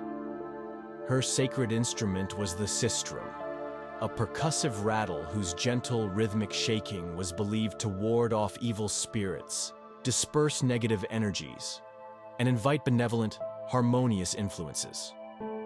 Imagine the soft, melodic jingle of the sistrum, a sound that brought calm and harmony, banishing anxiety and inviting serenity, echoing through the sacred spaces. Magnificent temples dedicated to Hathor, such as the grand and beautifully preserved complex at Dendera, were vibrant centers of worship, constantly filled with joyful hymns, rhythmic music, fragrant incense, and the soft, contented laughter of devotion. She was the embodiment of grace, delight, and the profound, nurturing, and joyful aspects of human existence. Next, we turn our gaze to Thoth, the revered god of profound wisdom, intricate writing, powerful magic, and the luminous moon. Often depicted as an ibis-headed man or a sacred baboon, Thoth was the divine scribe of the gods, the meticulous keeper of all knowledge, and the ultimate, impartial arbiter of disputes among the divine beings. His wisdom was unparalleled, his insights profound, and his every whispered word held immense transformative power. He was believed to possess the secret knowledge of the universe, holding the keys to all esoteric truths. Imagine Thoth, his long curved beak poised gracefully over a papyrus scroll, his ancient eyes holding the wisdom of countless ages, his very presence radiating an aura of serene intellect, quiet focus, and unshakable authority. He was the silent master of cosmic records, meticulously maintaining the celestial library of all creation, from the smallest healing spell to the grandest astronomical calculation. Thoth's ubiquitous role in daily life was truly fundamental, touching almost every aspect of intellectual and spiritual endeavor. He was the esteemed patron of scribes, who were among the most highly respected and influential members of Egyptian society. He ensured that their meticulous work was precise, insightful, and imbued with divine truth. Students would offer heartfelt prayers to him for knowledge, clarity of thought, and intellectual prowess, seeking his divine guidance in their rigorous studies and examinations. As the god of powerful magic, he was constantly invoked for spells of protection, healing, and profound transformation, offering a vital bridge between the mortal and divine realms, enabling mortals to tap into cosmic forces. He was also widely credited with the invention of hieroglyphs, the sacred pictographic writing system, and the meticulous creation of the calendar, bringing essential order and predictability to time itself. In the solemn realm of the duat, he played an absolutely crucial role in the judgment of the dead, meticulously recording the precise outcome of the heart-weighing ceremony, ensuring that divine justice and ultimate truth impeccably prevailed. His calm, methodical approach to cosmic processes provided immense reassurance to both gods and mortals, establishing him as a silent, unwavering guardian of balance, divine law, and the pursuit of knowledge. The very act of writing, copying, and preserving sacred texts and records was seen as a profoundly sacred act, diligently performed in his honor, echoing his silent dedication. Now, let us consider Anubis, the solemn, mysterious, and deeply compassionate jackal-headed god, intrinsically connected with death, the sacred art of mummification, and the gentle guidance of souls through the intricate pathways of the underworld. Anubis's presence, though often associated with the somber and ritualistic aspects of death, was one of profound comfort, unwavering protection, and reassuring guidance for the ancient Egyptians.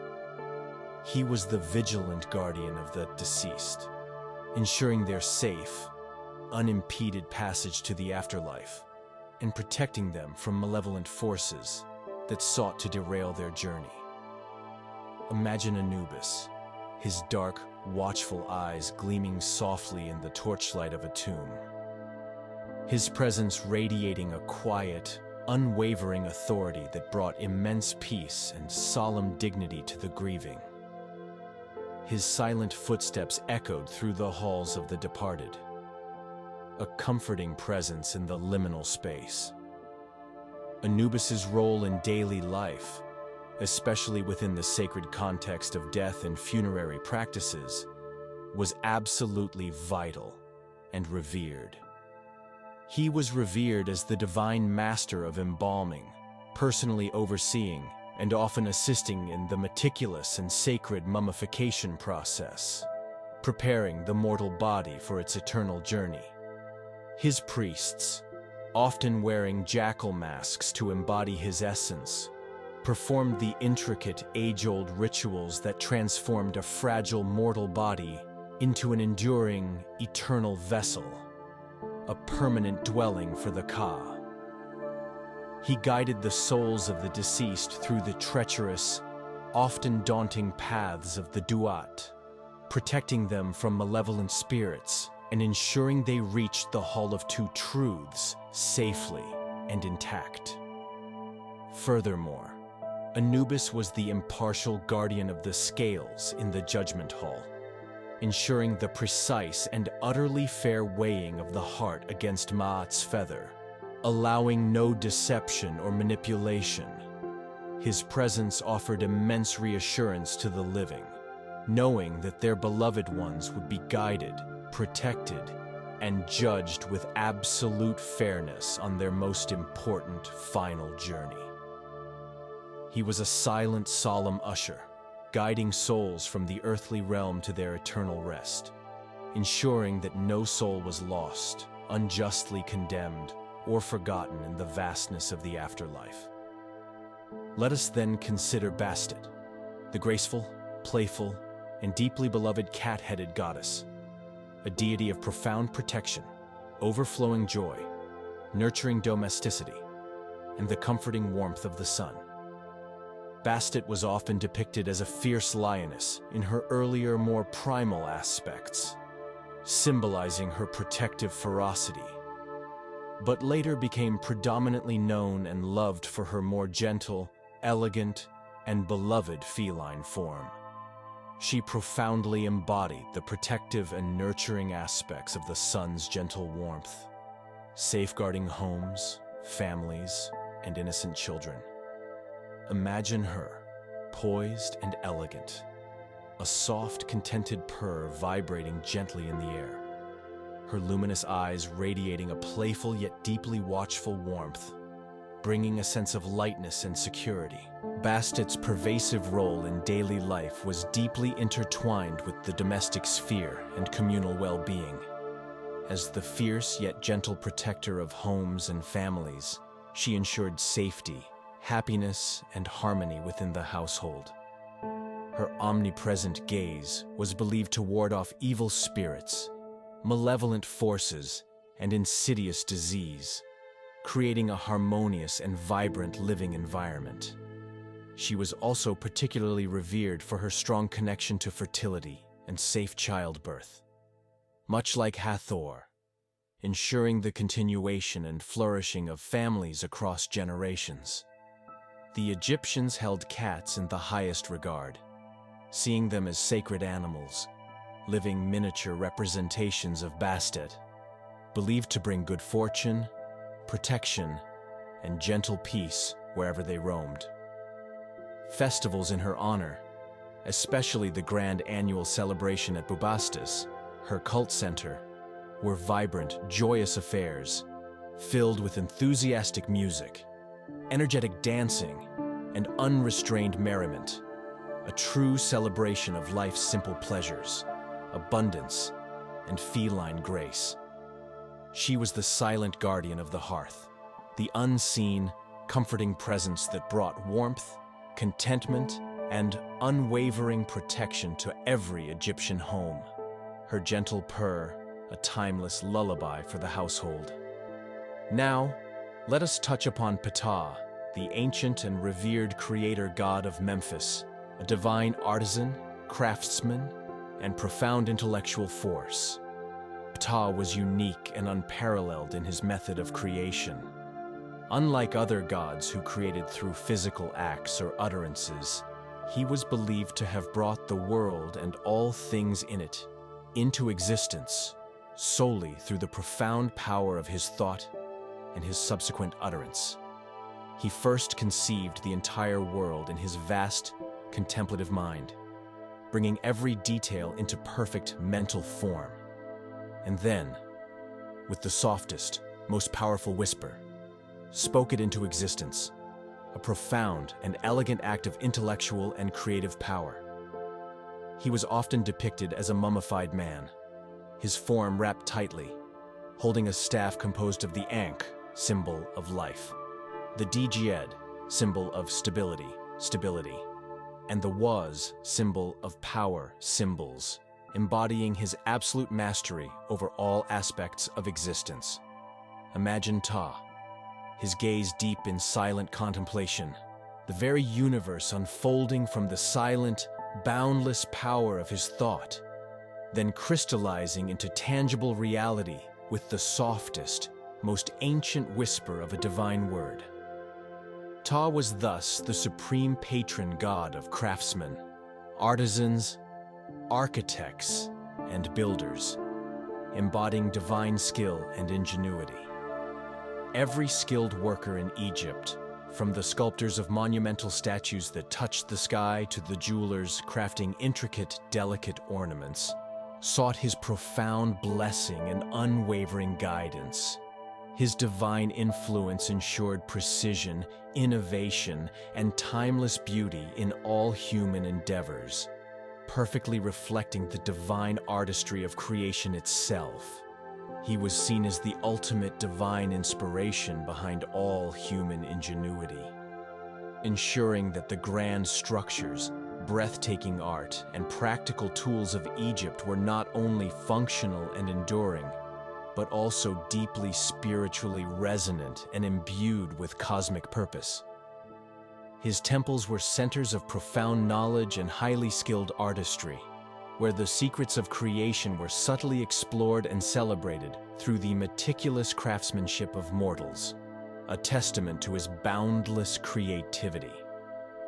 He was the quiet, fundamental force behind all beautiful, enduring, and meticulously crafted creations, a silent nod to the divine blueprint that underpins all physical forms.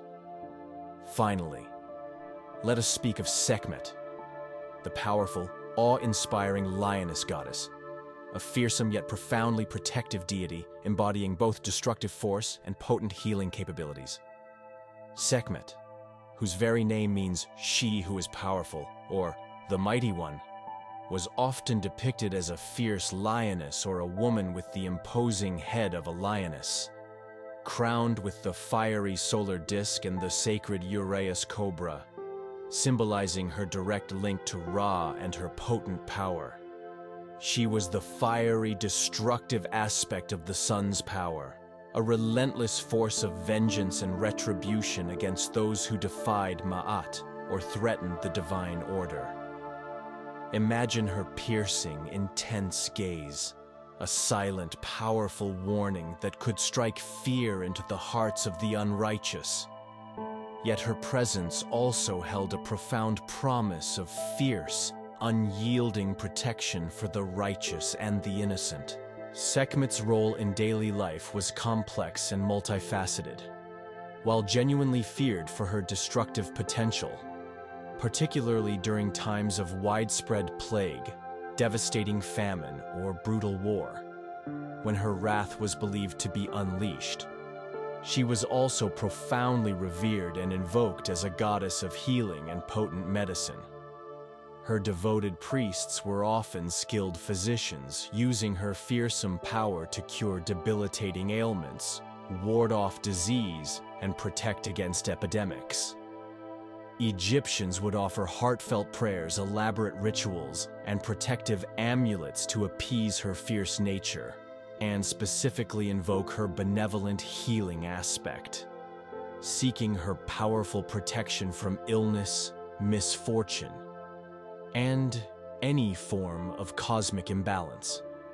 She represented the necessary, sometimes harsh, yet ultimately vital cleansing power of the cosmos, ensuring that balance was restored, even if through difficult or challenging means.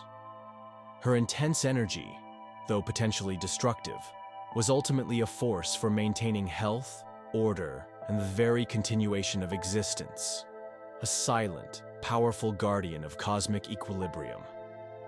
In her formidable presence, one felt the raw, unadulterated power of existence, a solemn reminder that even destruction served a higher purpose in the grand, intricate cosmic cycle of life and renewal. These deities, along with countless others, were not just distant figures in abstract mythology.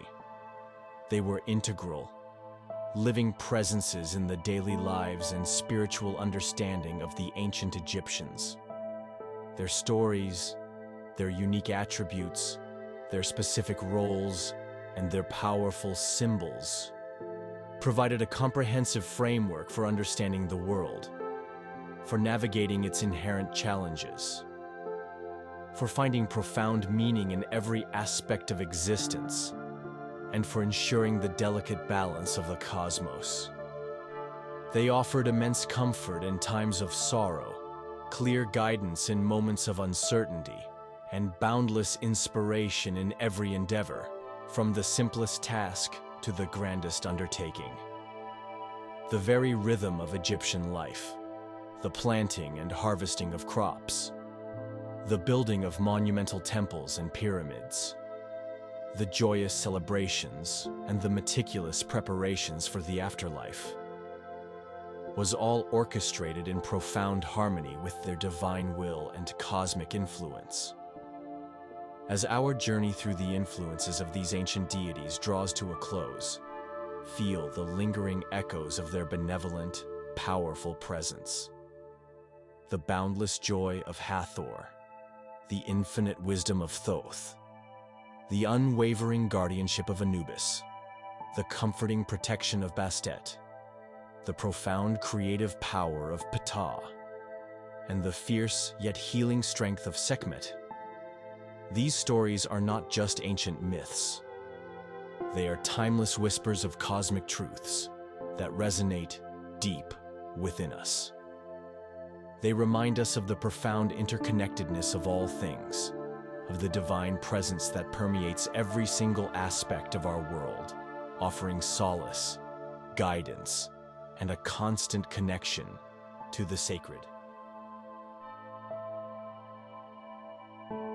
The pharaoh was far more than merely a king or a political ruler. He was the living embodiment of divine authority, the direct and indispensable link between the mortal realm and the intricate cosmic order of the gods. In the eyes of the ancient Egyptians, the pharaoh was the revered son of Ra, the mighty sun god, and during his earthly reign, he was considered the living manifestation of Horus, the falcon-headed god, avenger of his father and protector of Egypt. Upon his death, a transformative shift occurred. He transitioned to become Osiris, lord of the underworld, forever guiding the souls of the departed.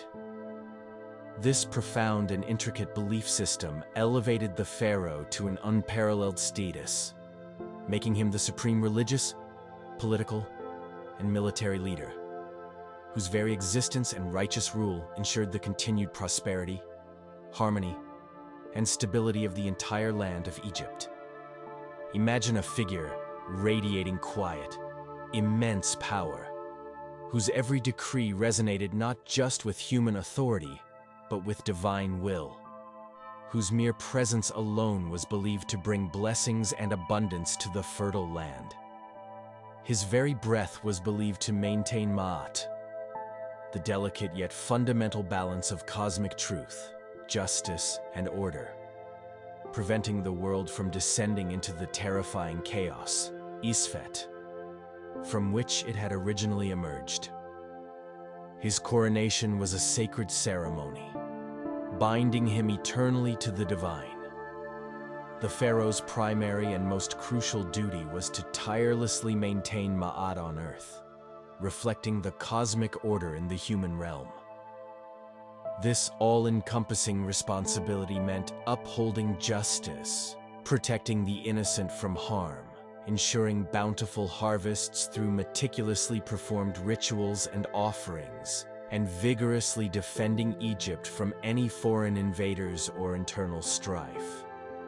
He was the chief priest of every temple throughout the land, personally leading the complex rituals and ceremonies that appeased the gods and ensured the Nile's vital annual inundation, which brought fertile silt and life-giving waters to the arid lands. His daily life was not his own.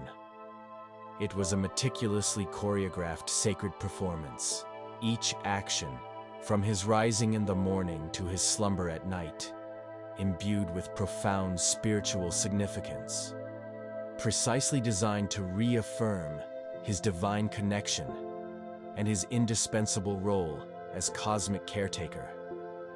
Imagine the silent, heartfelt prayers whispered by the pharaoh each morning, dedicating the day's first light to Ra, and the solemn offerings he made at dusk, ensuring Ra's safe passage through the treacherous Duat. His entire reign was a continuous act of selfless service, a dedication to the well-being of his people and the universal harmony of the cosmos. The most enduring, universally recognized, and awe-inspiring testament to the pharaoh's divine status, their immense power, and their unwavering belief in the eternity of the afterlife are the Great Pyramids. These colossal, enigmatic structures rising majestically from the golden desert sands were not merely grand tombs for deceased monarchs. They were cosmic engines, sacred mountains, and immense staircases designed to facilitate the pharaoh's arduous journey to the stars and ensure his eternal union with the gods. They profoundly symbolized the primeval mound of creation, the Benben stone, that first emerged from the dark, chaotic waters of none, thus connecting the pharaoh directly to the very genesis of the universe, anchoring him to the beginning of all time.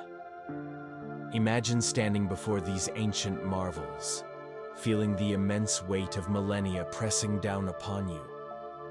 Their silent presence whispering tales of unwavering faith, monumental ambition, and the timeless pursuit of immortality. The very stones seemed to hum with ancient power. The construction of the pyramids was an undertaking of unimaginable scale and complexity, requiring not just immense physical labor from thousands, but also profound mathematical, astronomical, and engineering knowledge that still baffles modern scholars. The earliest pyramids, like the revolutionary step pyramid of Djoser at Saqqara, built by the brilliant and legendary vizier Imhotep in the 3rd dynasty, around 2670 BCE, represented a truly revolutionary leap in monumental stone architecture. This pyramid, conceived as a series of mastabas, flat-roofed rectangular tombs, stacked meticulously one upon another, was specifically designed as a colossal staircase to the heavens, intended to help the pharaoh's Ka ascend to the celestial realm and rejoin the circumpolar stars. Imagine the quiet, unwavering determination of the thousands of skilled workers and laborers, moving colossal stone blocks with astonishing precision. Each block a silent prayer, a tangible testament to their deep belief in the pharaoh's divine purpose and their own place in the grand cosmic scheme. The air would have been thick with dust, sweat, and the rhythmic chants of dedication. The pinnacle of pyramid building was majestically reached in the 4th dynasty, around 2589 to 2530 BCE. With the construction of the iconic pyramids of Giza, those instantly recognizable symbols of ancient Egypt that have captivated humanity for millennia. The largest and most famous of these is the Great Pyramid of Khufu, known to the Greeks as Cheops. Originally standing at an incredible height of over 146 meters, 481 feet tall, it remained the tallest man-made structure in the world for an astonishing period of over 3,800 years. It is estimated to consist of approximately 2.3 million precisely cut stone blocks, each weighing several tons, fitted together with astonishing, almost unimaginable precision, so tight that a razor blade cannot be inserted between them. Imagine the sheer, mind-boggling scale of such an endeavor. The silent, meticulous coordination of an entire civilization dedicated to a single, sacred purpose that transcended generations.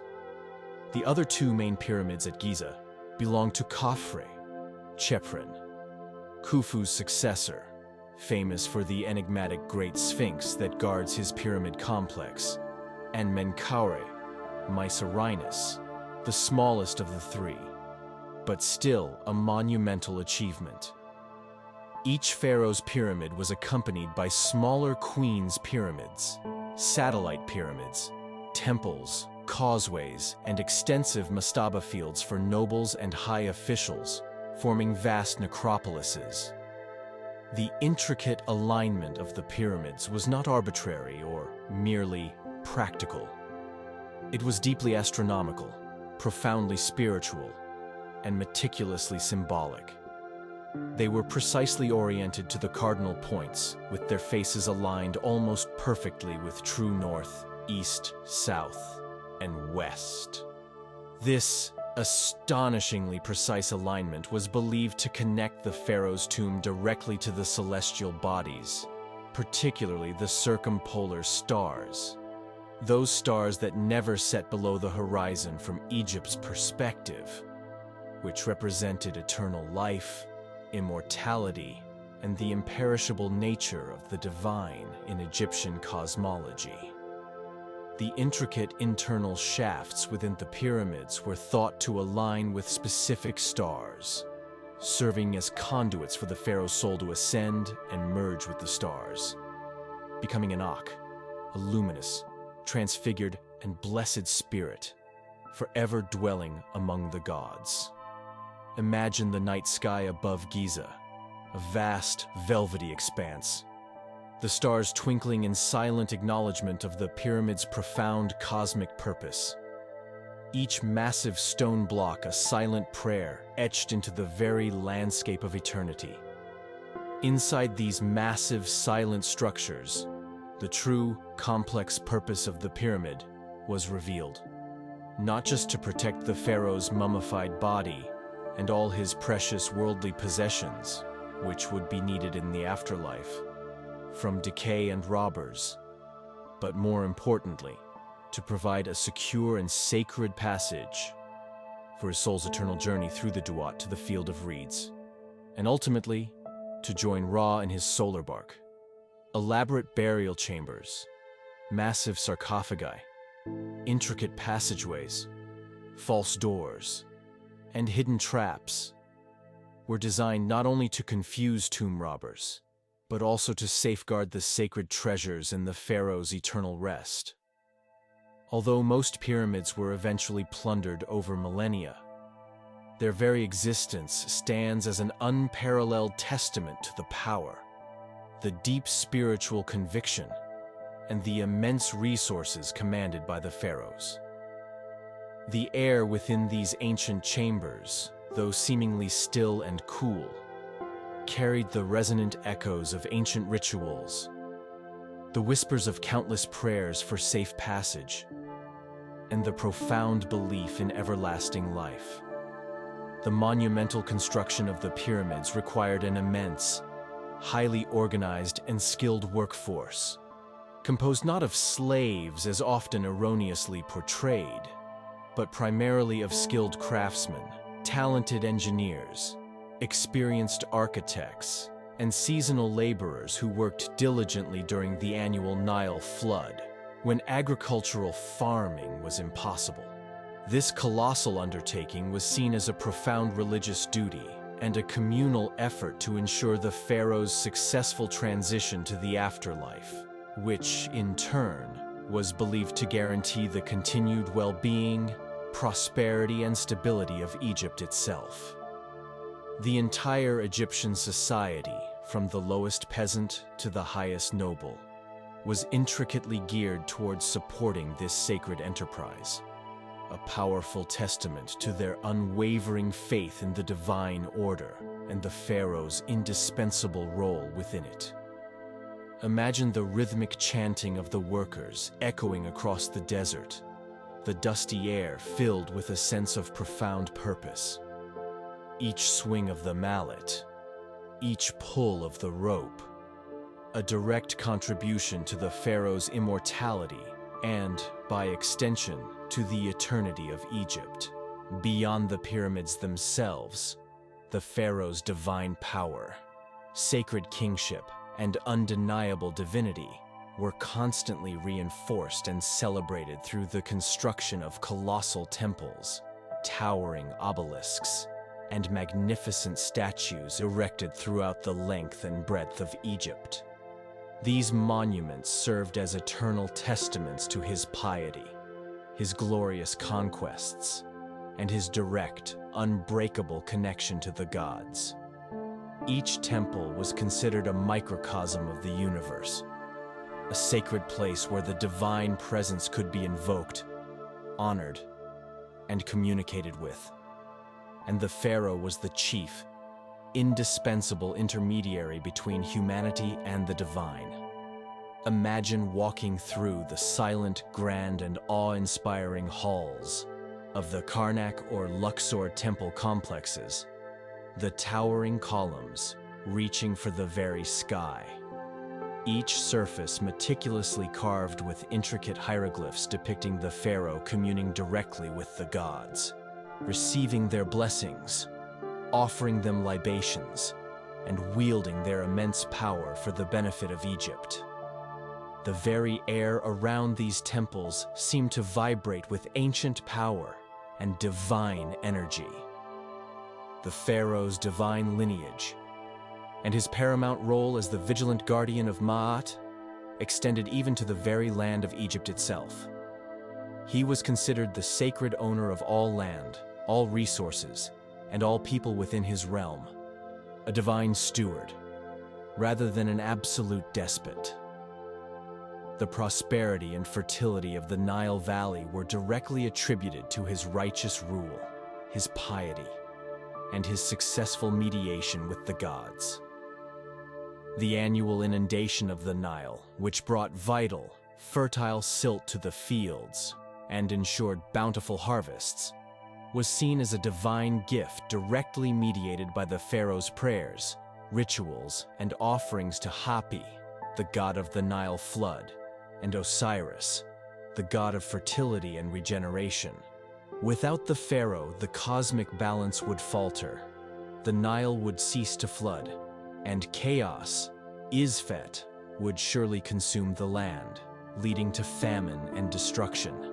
His very life was a continuous prayer, his presence a living embodiment of the Nile's generative power, a promise of perpetual abundance. Even after his physical death, the pharaoh's profound influence and divine status continued uninterrupted. He joined the ranks of the gods, specifically merging with Osiris in the Duat, and continued to watch over Egypt from the afterlife, a benevolent ancestor providing guidance and protection. His successor, the new pharaoh, immediately became the living Horus, embodying the spirit of order and kingship, ensuring the unbroken chain of divine kingship and cosmic continuity. This seamless transition from one divine ruler to the next provided immense stability, unbroken traditions, and a sense of eternal continuity for thousands of years. A profound testament to the power and enduring success of this deeply ingrained belief system. The very air around the royal tombs, though still, hummed with the echoes of eternal vigilance and the quiet majesty of enduring power. The magnificent legacy of the pharaohs and the Great Pyramids continues to inspire profound awe, wonder, and deep contemplation in the modern world. They stand as silent, colossal guardians of an ancient faith, undeniable testaments to a civilization that possessed a profound understanding of the deep, unbreakable connection between earthly life, divine power, and eternal existence. They remind us that human ambition, when guided by unwavering spiritual conviction and collective purpose, can achieve the seemingly impossible, leaving behind monuments that whisper of timeless truths, sacred purpose, and the enduring human quest for immortality. Their stones, though silent, speak volumes across millennia. As our journey through the earthly manifestations of divine order draws to a close, feel the lingering echoes of the pharaoh's majesty and the pyramid's quiet, unyielding strength. The living God King, the sacred mountains reaching for the stars, the unwavering belief in a journey beyond life. These stories are not just ancient myths. They are profound whispers of cosmic truths that resonate deep within us.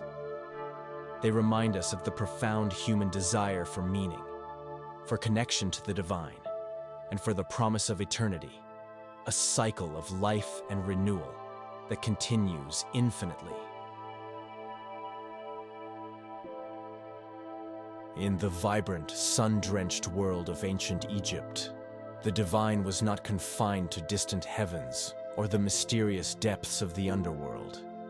It was an omnipresent, palpable force, actively engaged in every single aspect of the daily lives of the people.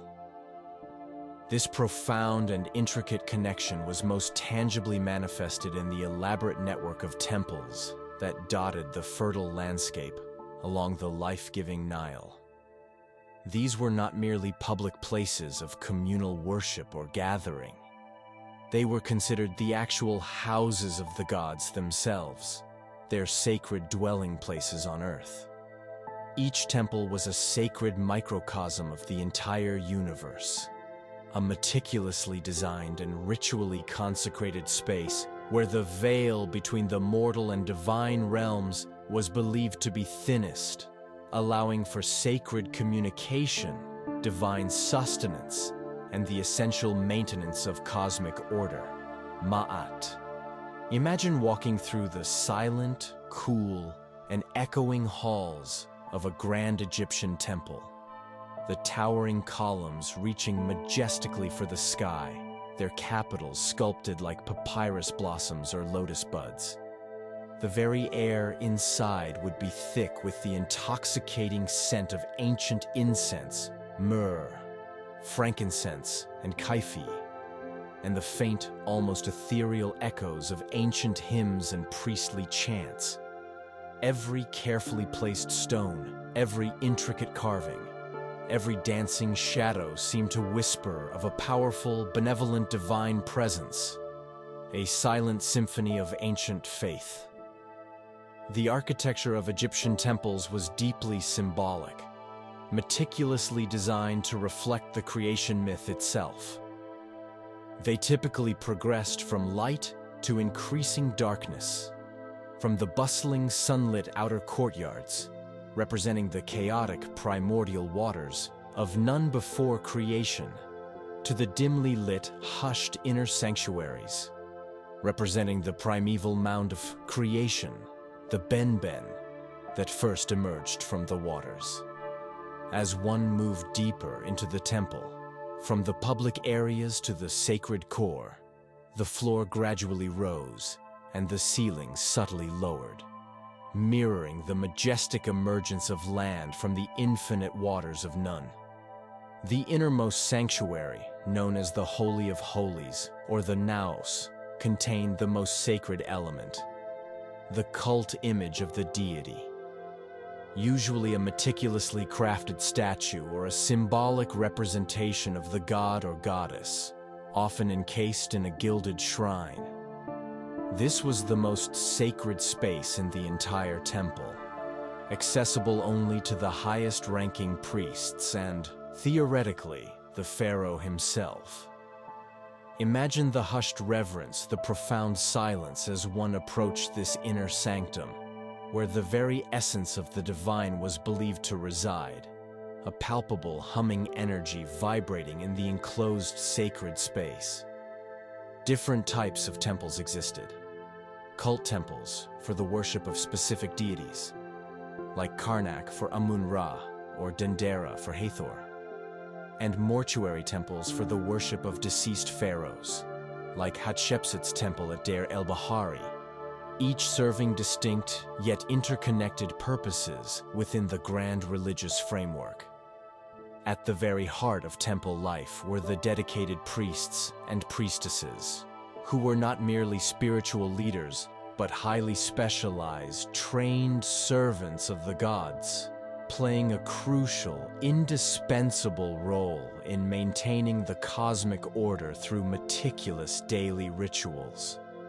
Unlike many other ancient religions where priests were primarily preachers or spiritual guides for the general public, Egyptian priests' main and paramount duty was to care for the god within the temple, ensuring the deity's comfort, sustenance, purification, and continued benevolence towards Egypt.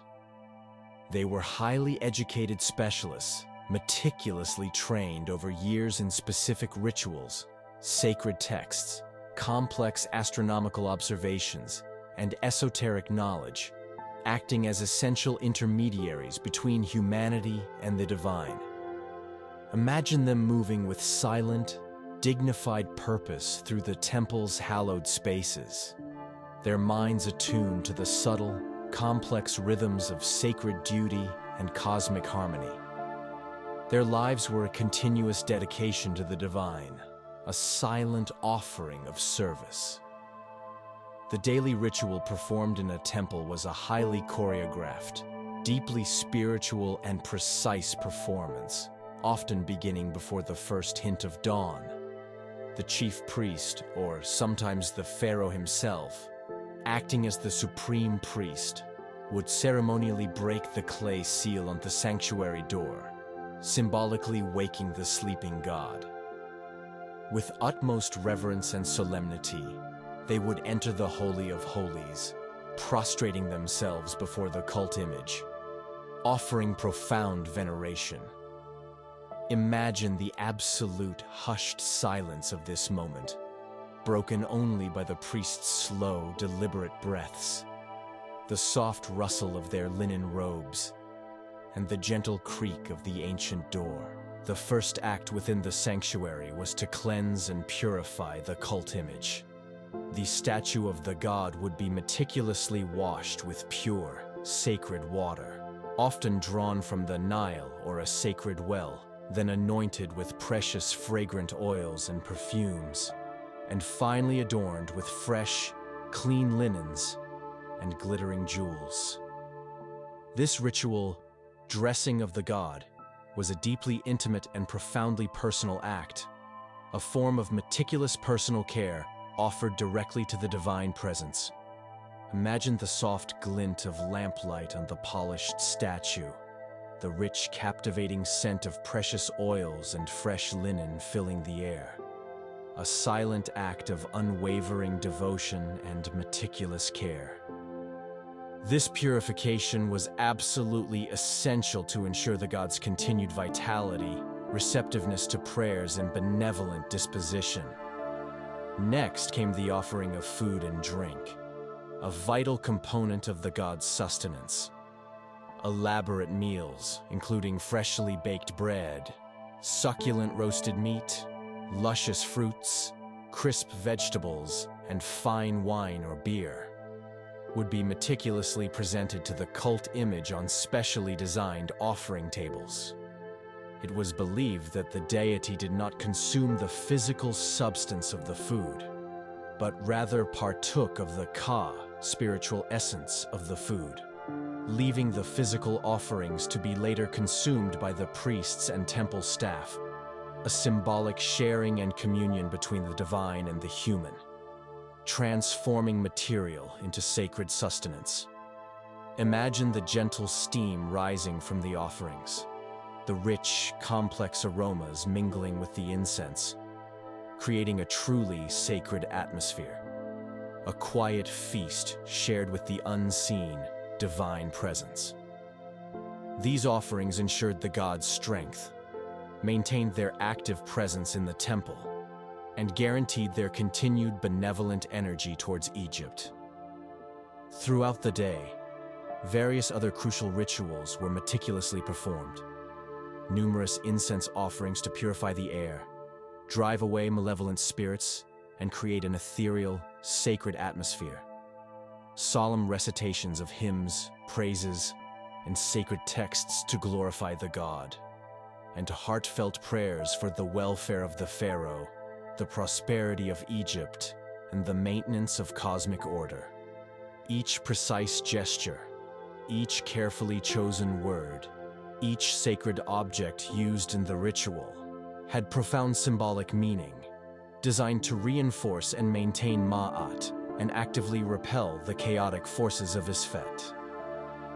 The temple was seen as a living entity, constantly nourished, vitalized, and protected by these ceaseless rituals, acting as a powerful generator of divine energy. Imagine the rhythmic, hypnotic chanting of the priests, the swirling, fragrant smoke of frankincense and myrrh rising to the high ceilings, creating a shimmering veil between worlds, a constant, active connection to the divine realm. Beyond the daily rituals meticulously performed in the inner sanctum, temples also served as vital centers for festivals and grand public celebrations.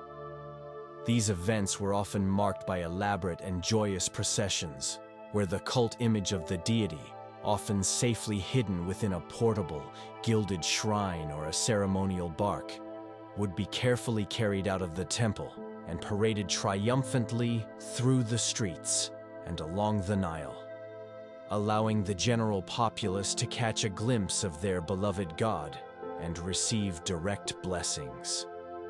These festivals were moments of immense public joy, profound spiritual renewal, and strong community bonding, effectively bringing the divine closer to the everyday lives of the people. Imagine the joyous shouts of the crowd, the vibrant colors of elaborate banners and costumes, and the rhythmic beat of drums and sistra accompanying the sacred procession, a collective, overwhelming outpouring of devotion and celebration. Certain temples also served as highly specialized institutions, fulfilling vital social and intellectual roles. For instance, the temples of healing, often associated with deities like Sekhmet, who could both bring and cure disease, and the deified Imhotep, the legendary architect and physician, functioned as ancient hospitals and sanatoriums. Here, priests, acting as highly skilled physicians, would apply their vast medical knowledge alongside divine intervention to diagnose and cure the sick. Individuals seeking cures would often spend the night within the temple precincts, hoping for divine dreams, healing visions, and miraculous recovery. Imagine the quiet hope in the eyes of the ailing, seeking solace, comfort, and restoration in the sacred, healing space, surrounded by the subtle hum of ancient remedies and divine grace.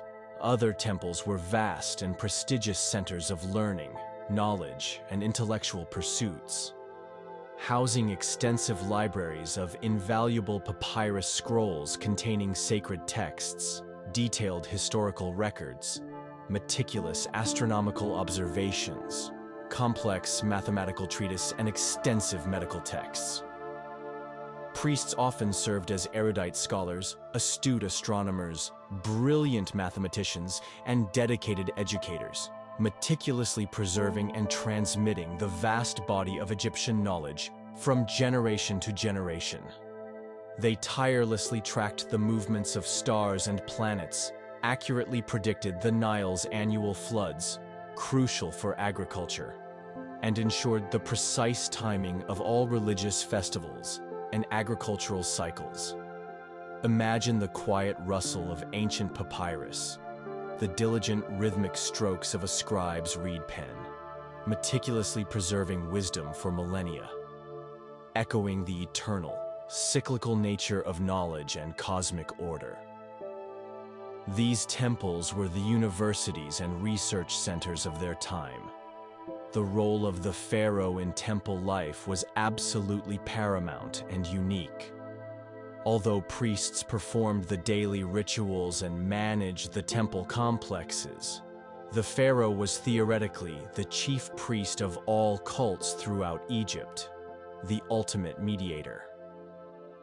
He personally funded the construction, expansion, and meticulous maintenance of temples, and countless temple reliefs depict him personally performing rituals before the gods, reaffirming his divine connection and his role as the ultimate patron of the divine.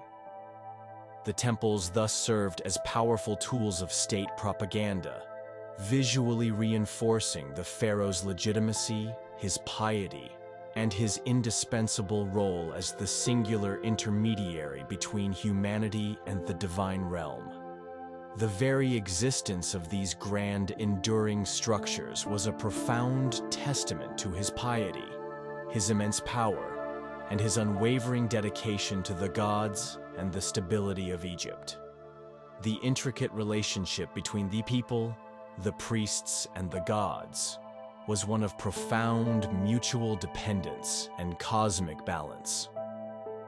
The general populace relied on the priests to diligently perform the rituals that ensured divine favor, which in turn brought prosperity, peace, and abundance to Egypt. The priests, in their sacred duties, meticulously ensured the gods were nourished, appeased, and content, thus preventing chaos. And the gods, in their immense benevolence, actively maintained Ma'at, allowing life to flourish, the Nile to flood, and the sun to rise each day. This intricate web of belief and practice created a deeply spiritual, harmonious society, where the divine was an ever-present, tangible reality, shaping every breath, every endeavor, and every significant moment. Imagine this delicate balance, a cosmic dance performed daily, silently ensuring the continuation and flourishing of the world under the watchful eyes of the gods.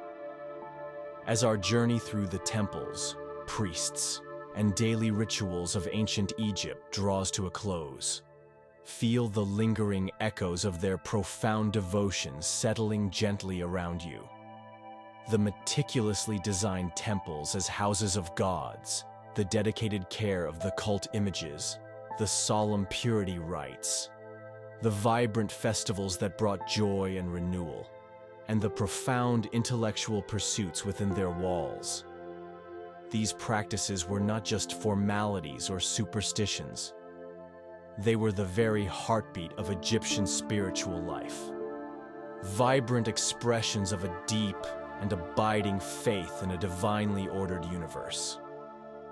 They remind us of humanity's timeless desire to connect with the sacred, to find profound meaning in ritual, and to ensure harmony and order in a complex, ever-changing world. The captivating mythology of ancient Egypt was far more than merely a charming collection of fantastical tales or quaint superstitions. It was a comprehensive, intricate, and deeply practical philosophical and religious system that provided profound meaning, essential order, and deep comfort to a civilization spanning over 3,000 years. It offered elegant and satisfying explanations for the creation of the universe, the cyclical nature of life and death, the powerful forces of nature, and the fundamental moral principles by which to live a righteous and balanced life.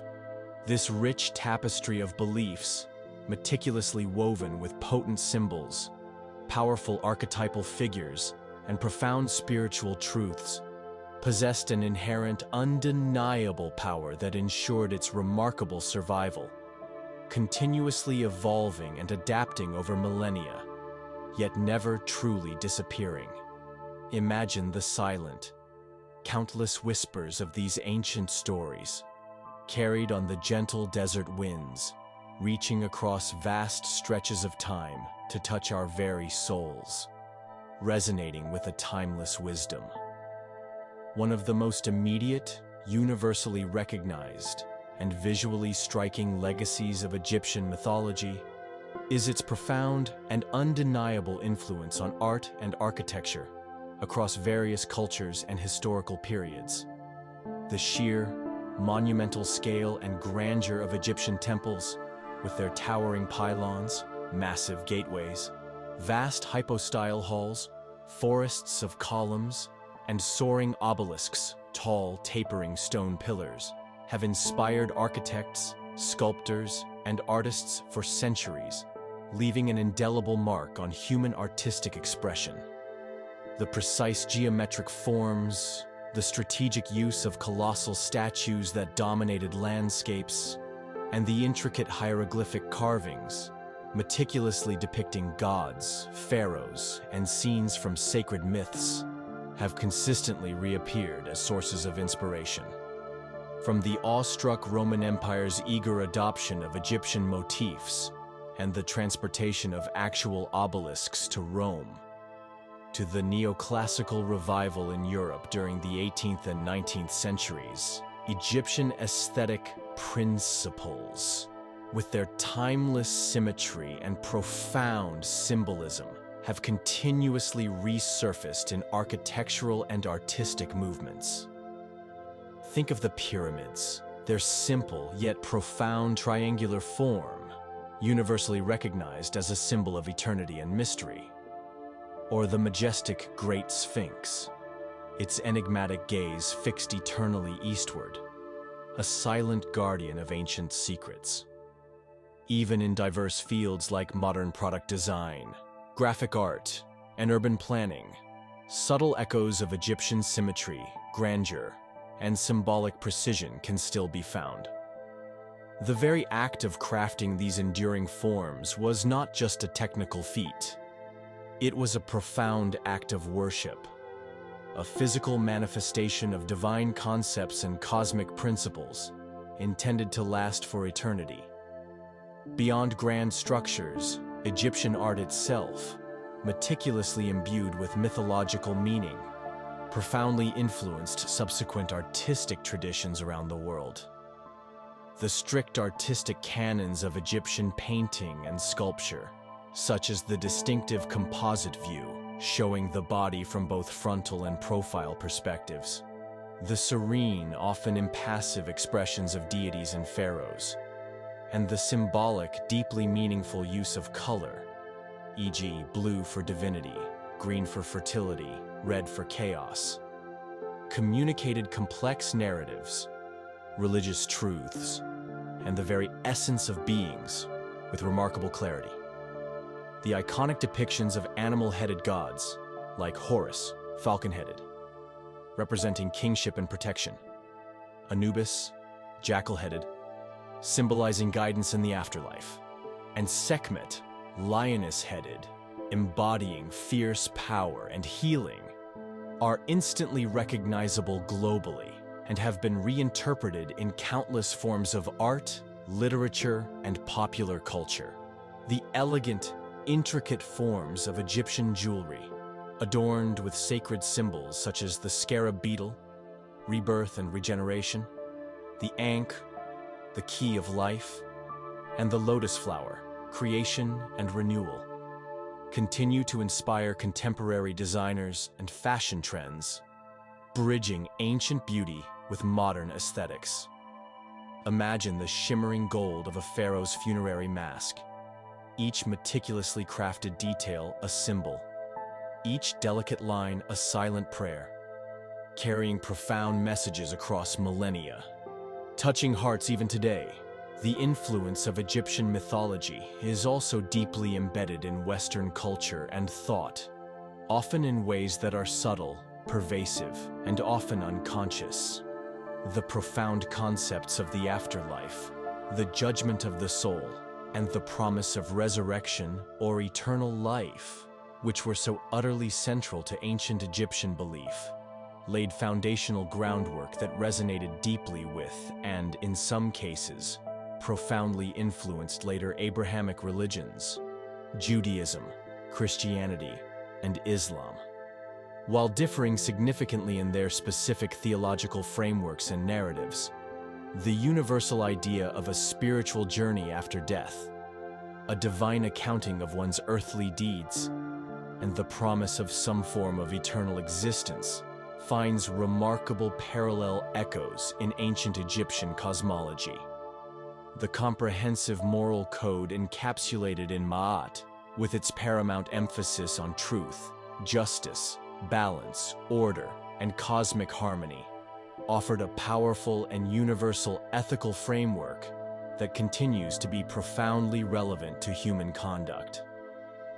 Imagine the silent, profound wisdom embodied by Ma'at's delicate ostrich feather, symbolically weighing not just a human heart, but the very essence of righteous human conduct and cosmic equilibrium.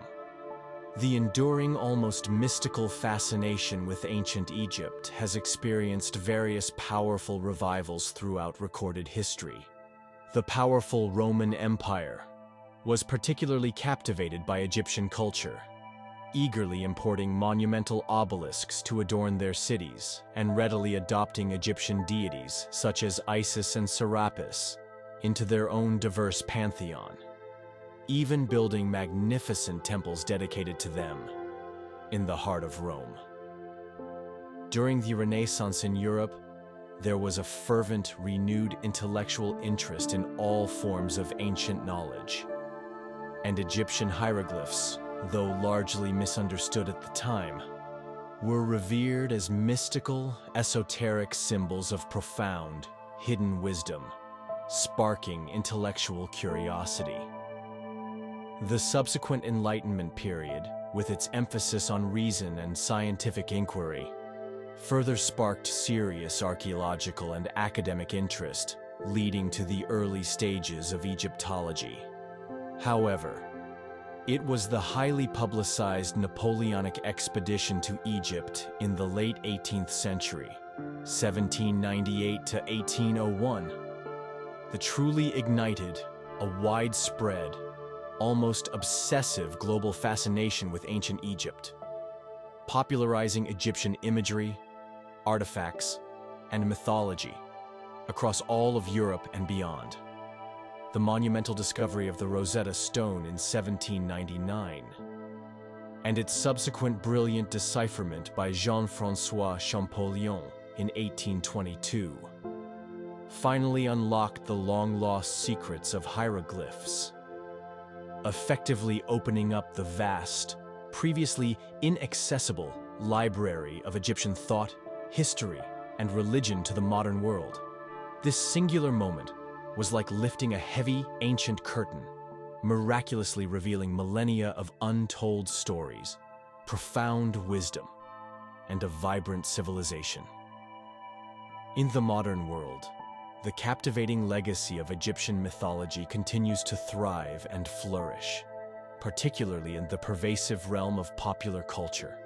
From blockbuster Hollywood movies like The Mummy franchise, which reimagines ancient curses and adventures, to critically acclaimed video games like Assassin's Creed Origins, which immerse players in richly detailed ancient Egyptian landscapes, and countless books, comic books, graphic novels, and television series.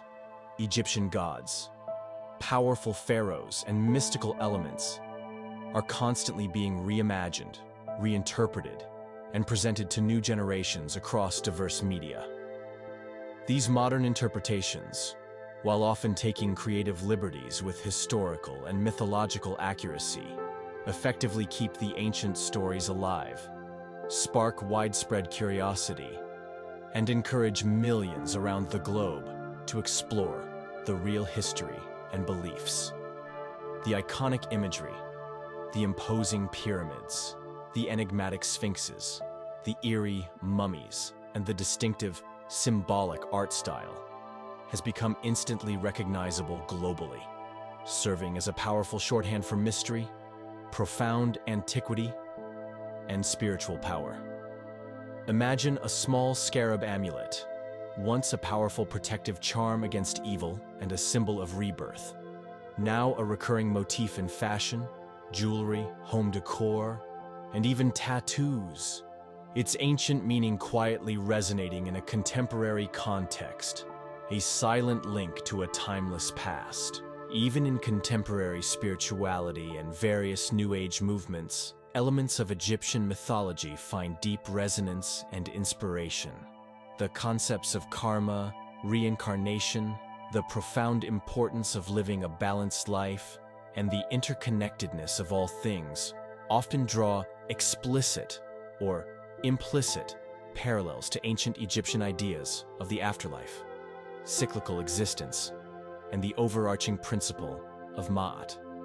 The potent symbolism of the Ankh, the key of life or eternal life, the Eye of Horus, protection, royal power, and good health, and the scarab, rebirth, regeneration, and the rising sun, are widely adopted as personal symbols of meaning, aspiration, protection, and transformation across diverse cultures. They serve as constant reminders that ancient wisdom holds timeless truths, offering comfort, profound insights, and practical guidance even in our complex, fast-paced modern world, bridging the gap between ancient and contemporary understanding. The academic study of Egyptology continues to be a vibrant, dynamic and ever-expanding field, constantly revealing new insights into this magnificent ancient civilization with every archaeological discovery. Each unearthed tomb, each carefully deciphered papyrus scroll, each newly discovered inscription adds another invaluable layer to our understanding of their complex religious beliefs, intricate social structures, advanced scientific achievements, and nuanced daily lives. This continuous process of exploration, discovery, and interpretation ensures that the legacy of ancient Egypt remains dynamic, relevant, and ever-evolving, always presenting new mysteries to unravel, new stories to tell. The silent desert still holds countless untold secrets, waiting patiently to be discovered and brought into the light by future generations of scholars and adventurers. Beyond specific influences and academic pursuits, the enduring legacy of Egyptian mythology truly lies in its profound articulation of fundamental human questions and universal experiences. It sought to understand the very origins of existence, the mysterious nature of divinity, the ultimate purpose of life, the intricate workings of the cosmos, and the ultimate fate of the soul after death. These are universal questions that transcend specific time periods, cultures, and geographies. And the ancient Egyptian answers, though rooted in their specific worldview and environment, continue to offer rich insights, profound contemplation, and inspiring perspectives. They serve as a powerful reminder of humanity's shared spiritual quest, a continuous, unwavering search for meaning, connection, and understanding in the vast, awe-inspiring tapestry of the cosmos. As our grand, transformative journey through the myths, beliefs, and enduring legacy of ancient Egypt finally draws to a close, feel the lingering echoes of its profound impact settling gently around you, like the quiet dust of millennia. The stories of creation, the divine struggles, the perilous journey through the duat, the wisdom of the gods, and the enduring power of the pharaohs. These are not merely captivating tales from a distant past. They are powerful whispers carried on the very winds of time, deeply resonating in the art we create, the stories we tell, the questions we ask, and the timeless truths we continue to seek. They remind us that ancient wisdom holds deep relevance, offering comfort, perspective, and a sense of profound connection even in our bustling modern lives.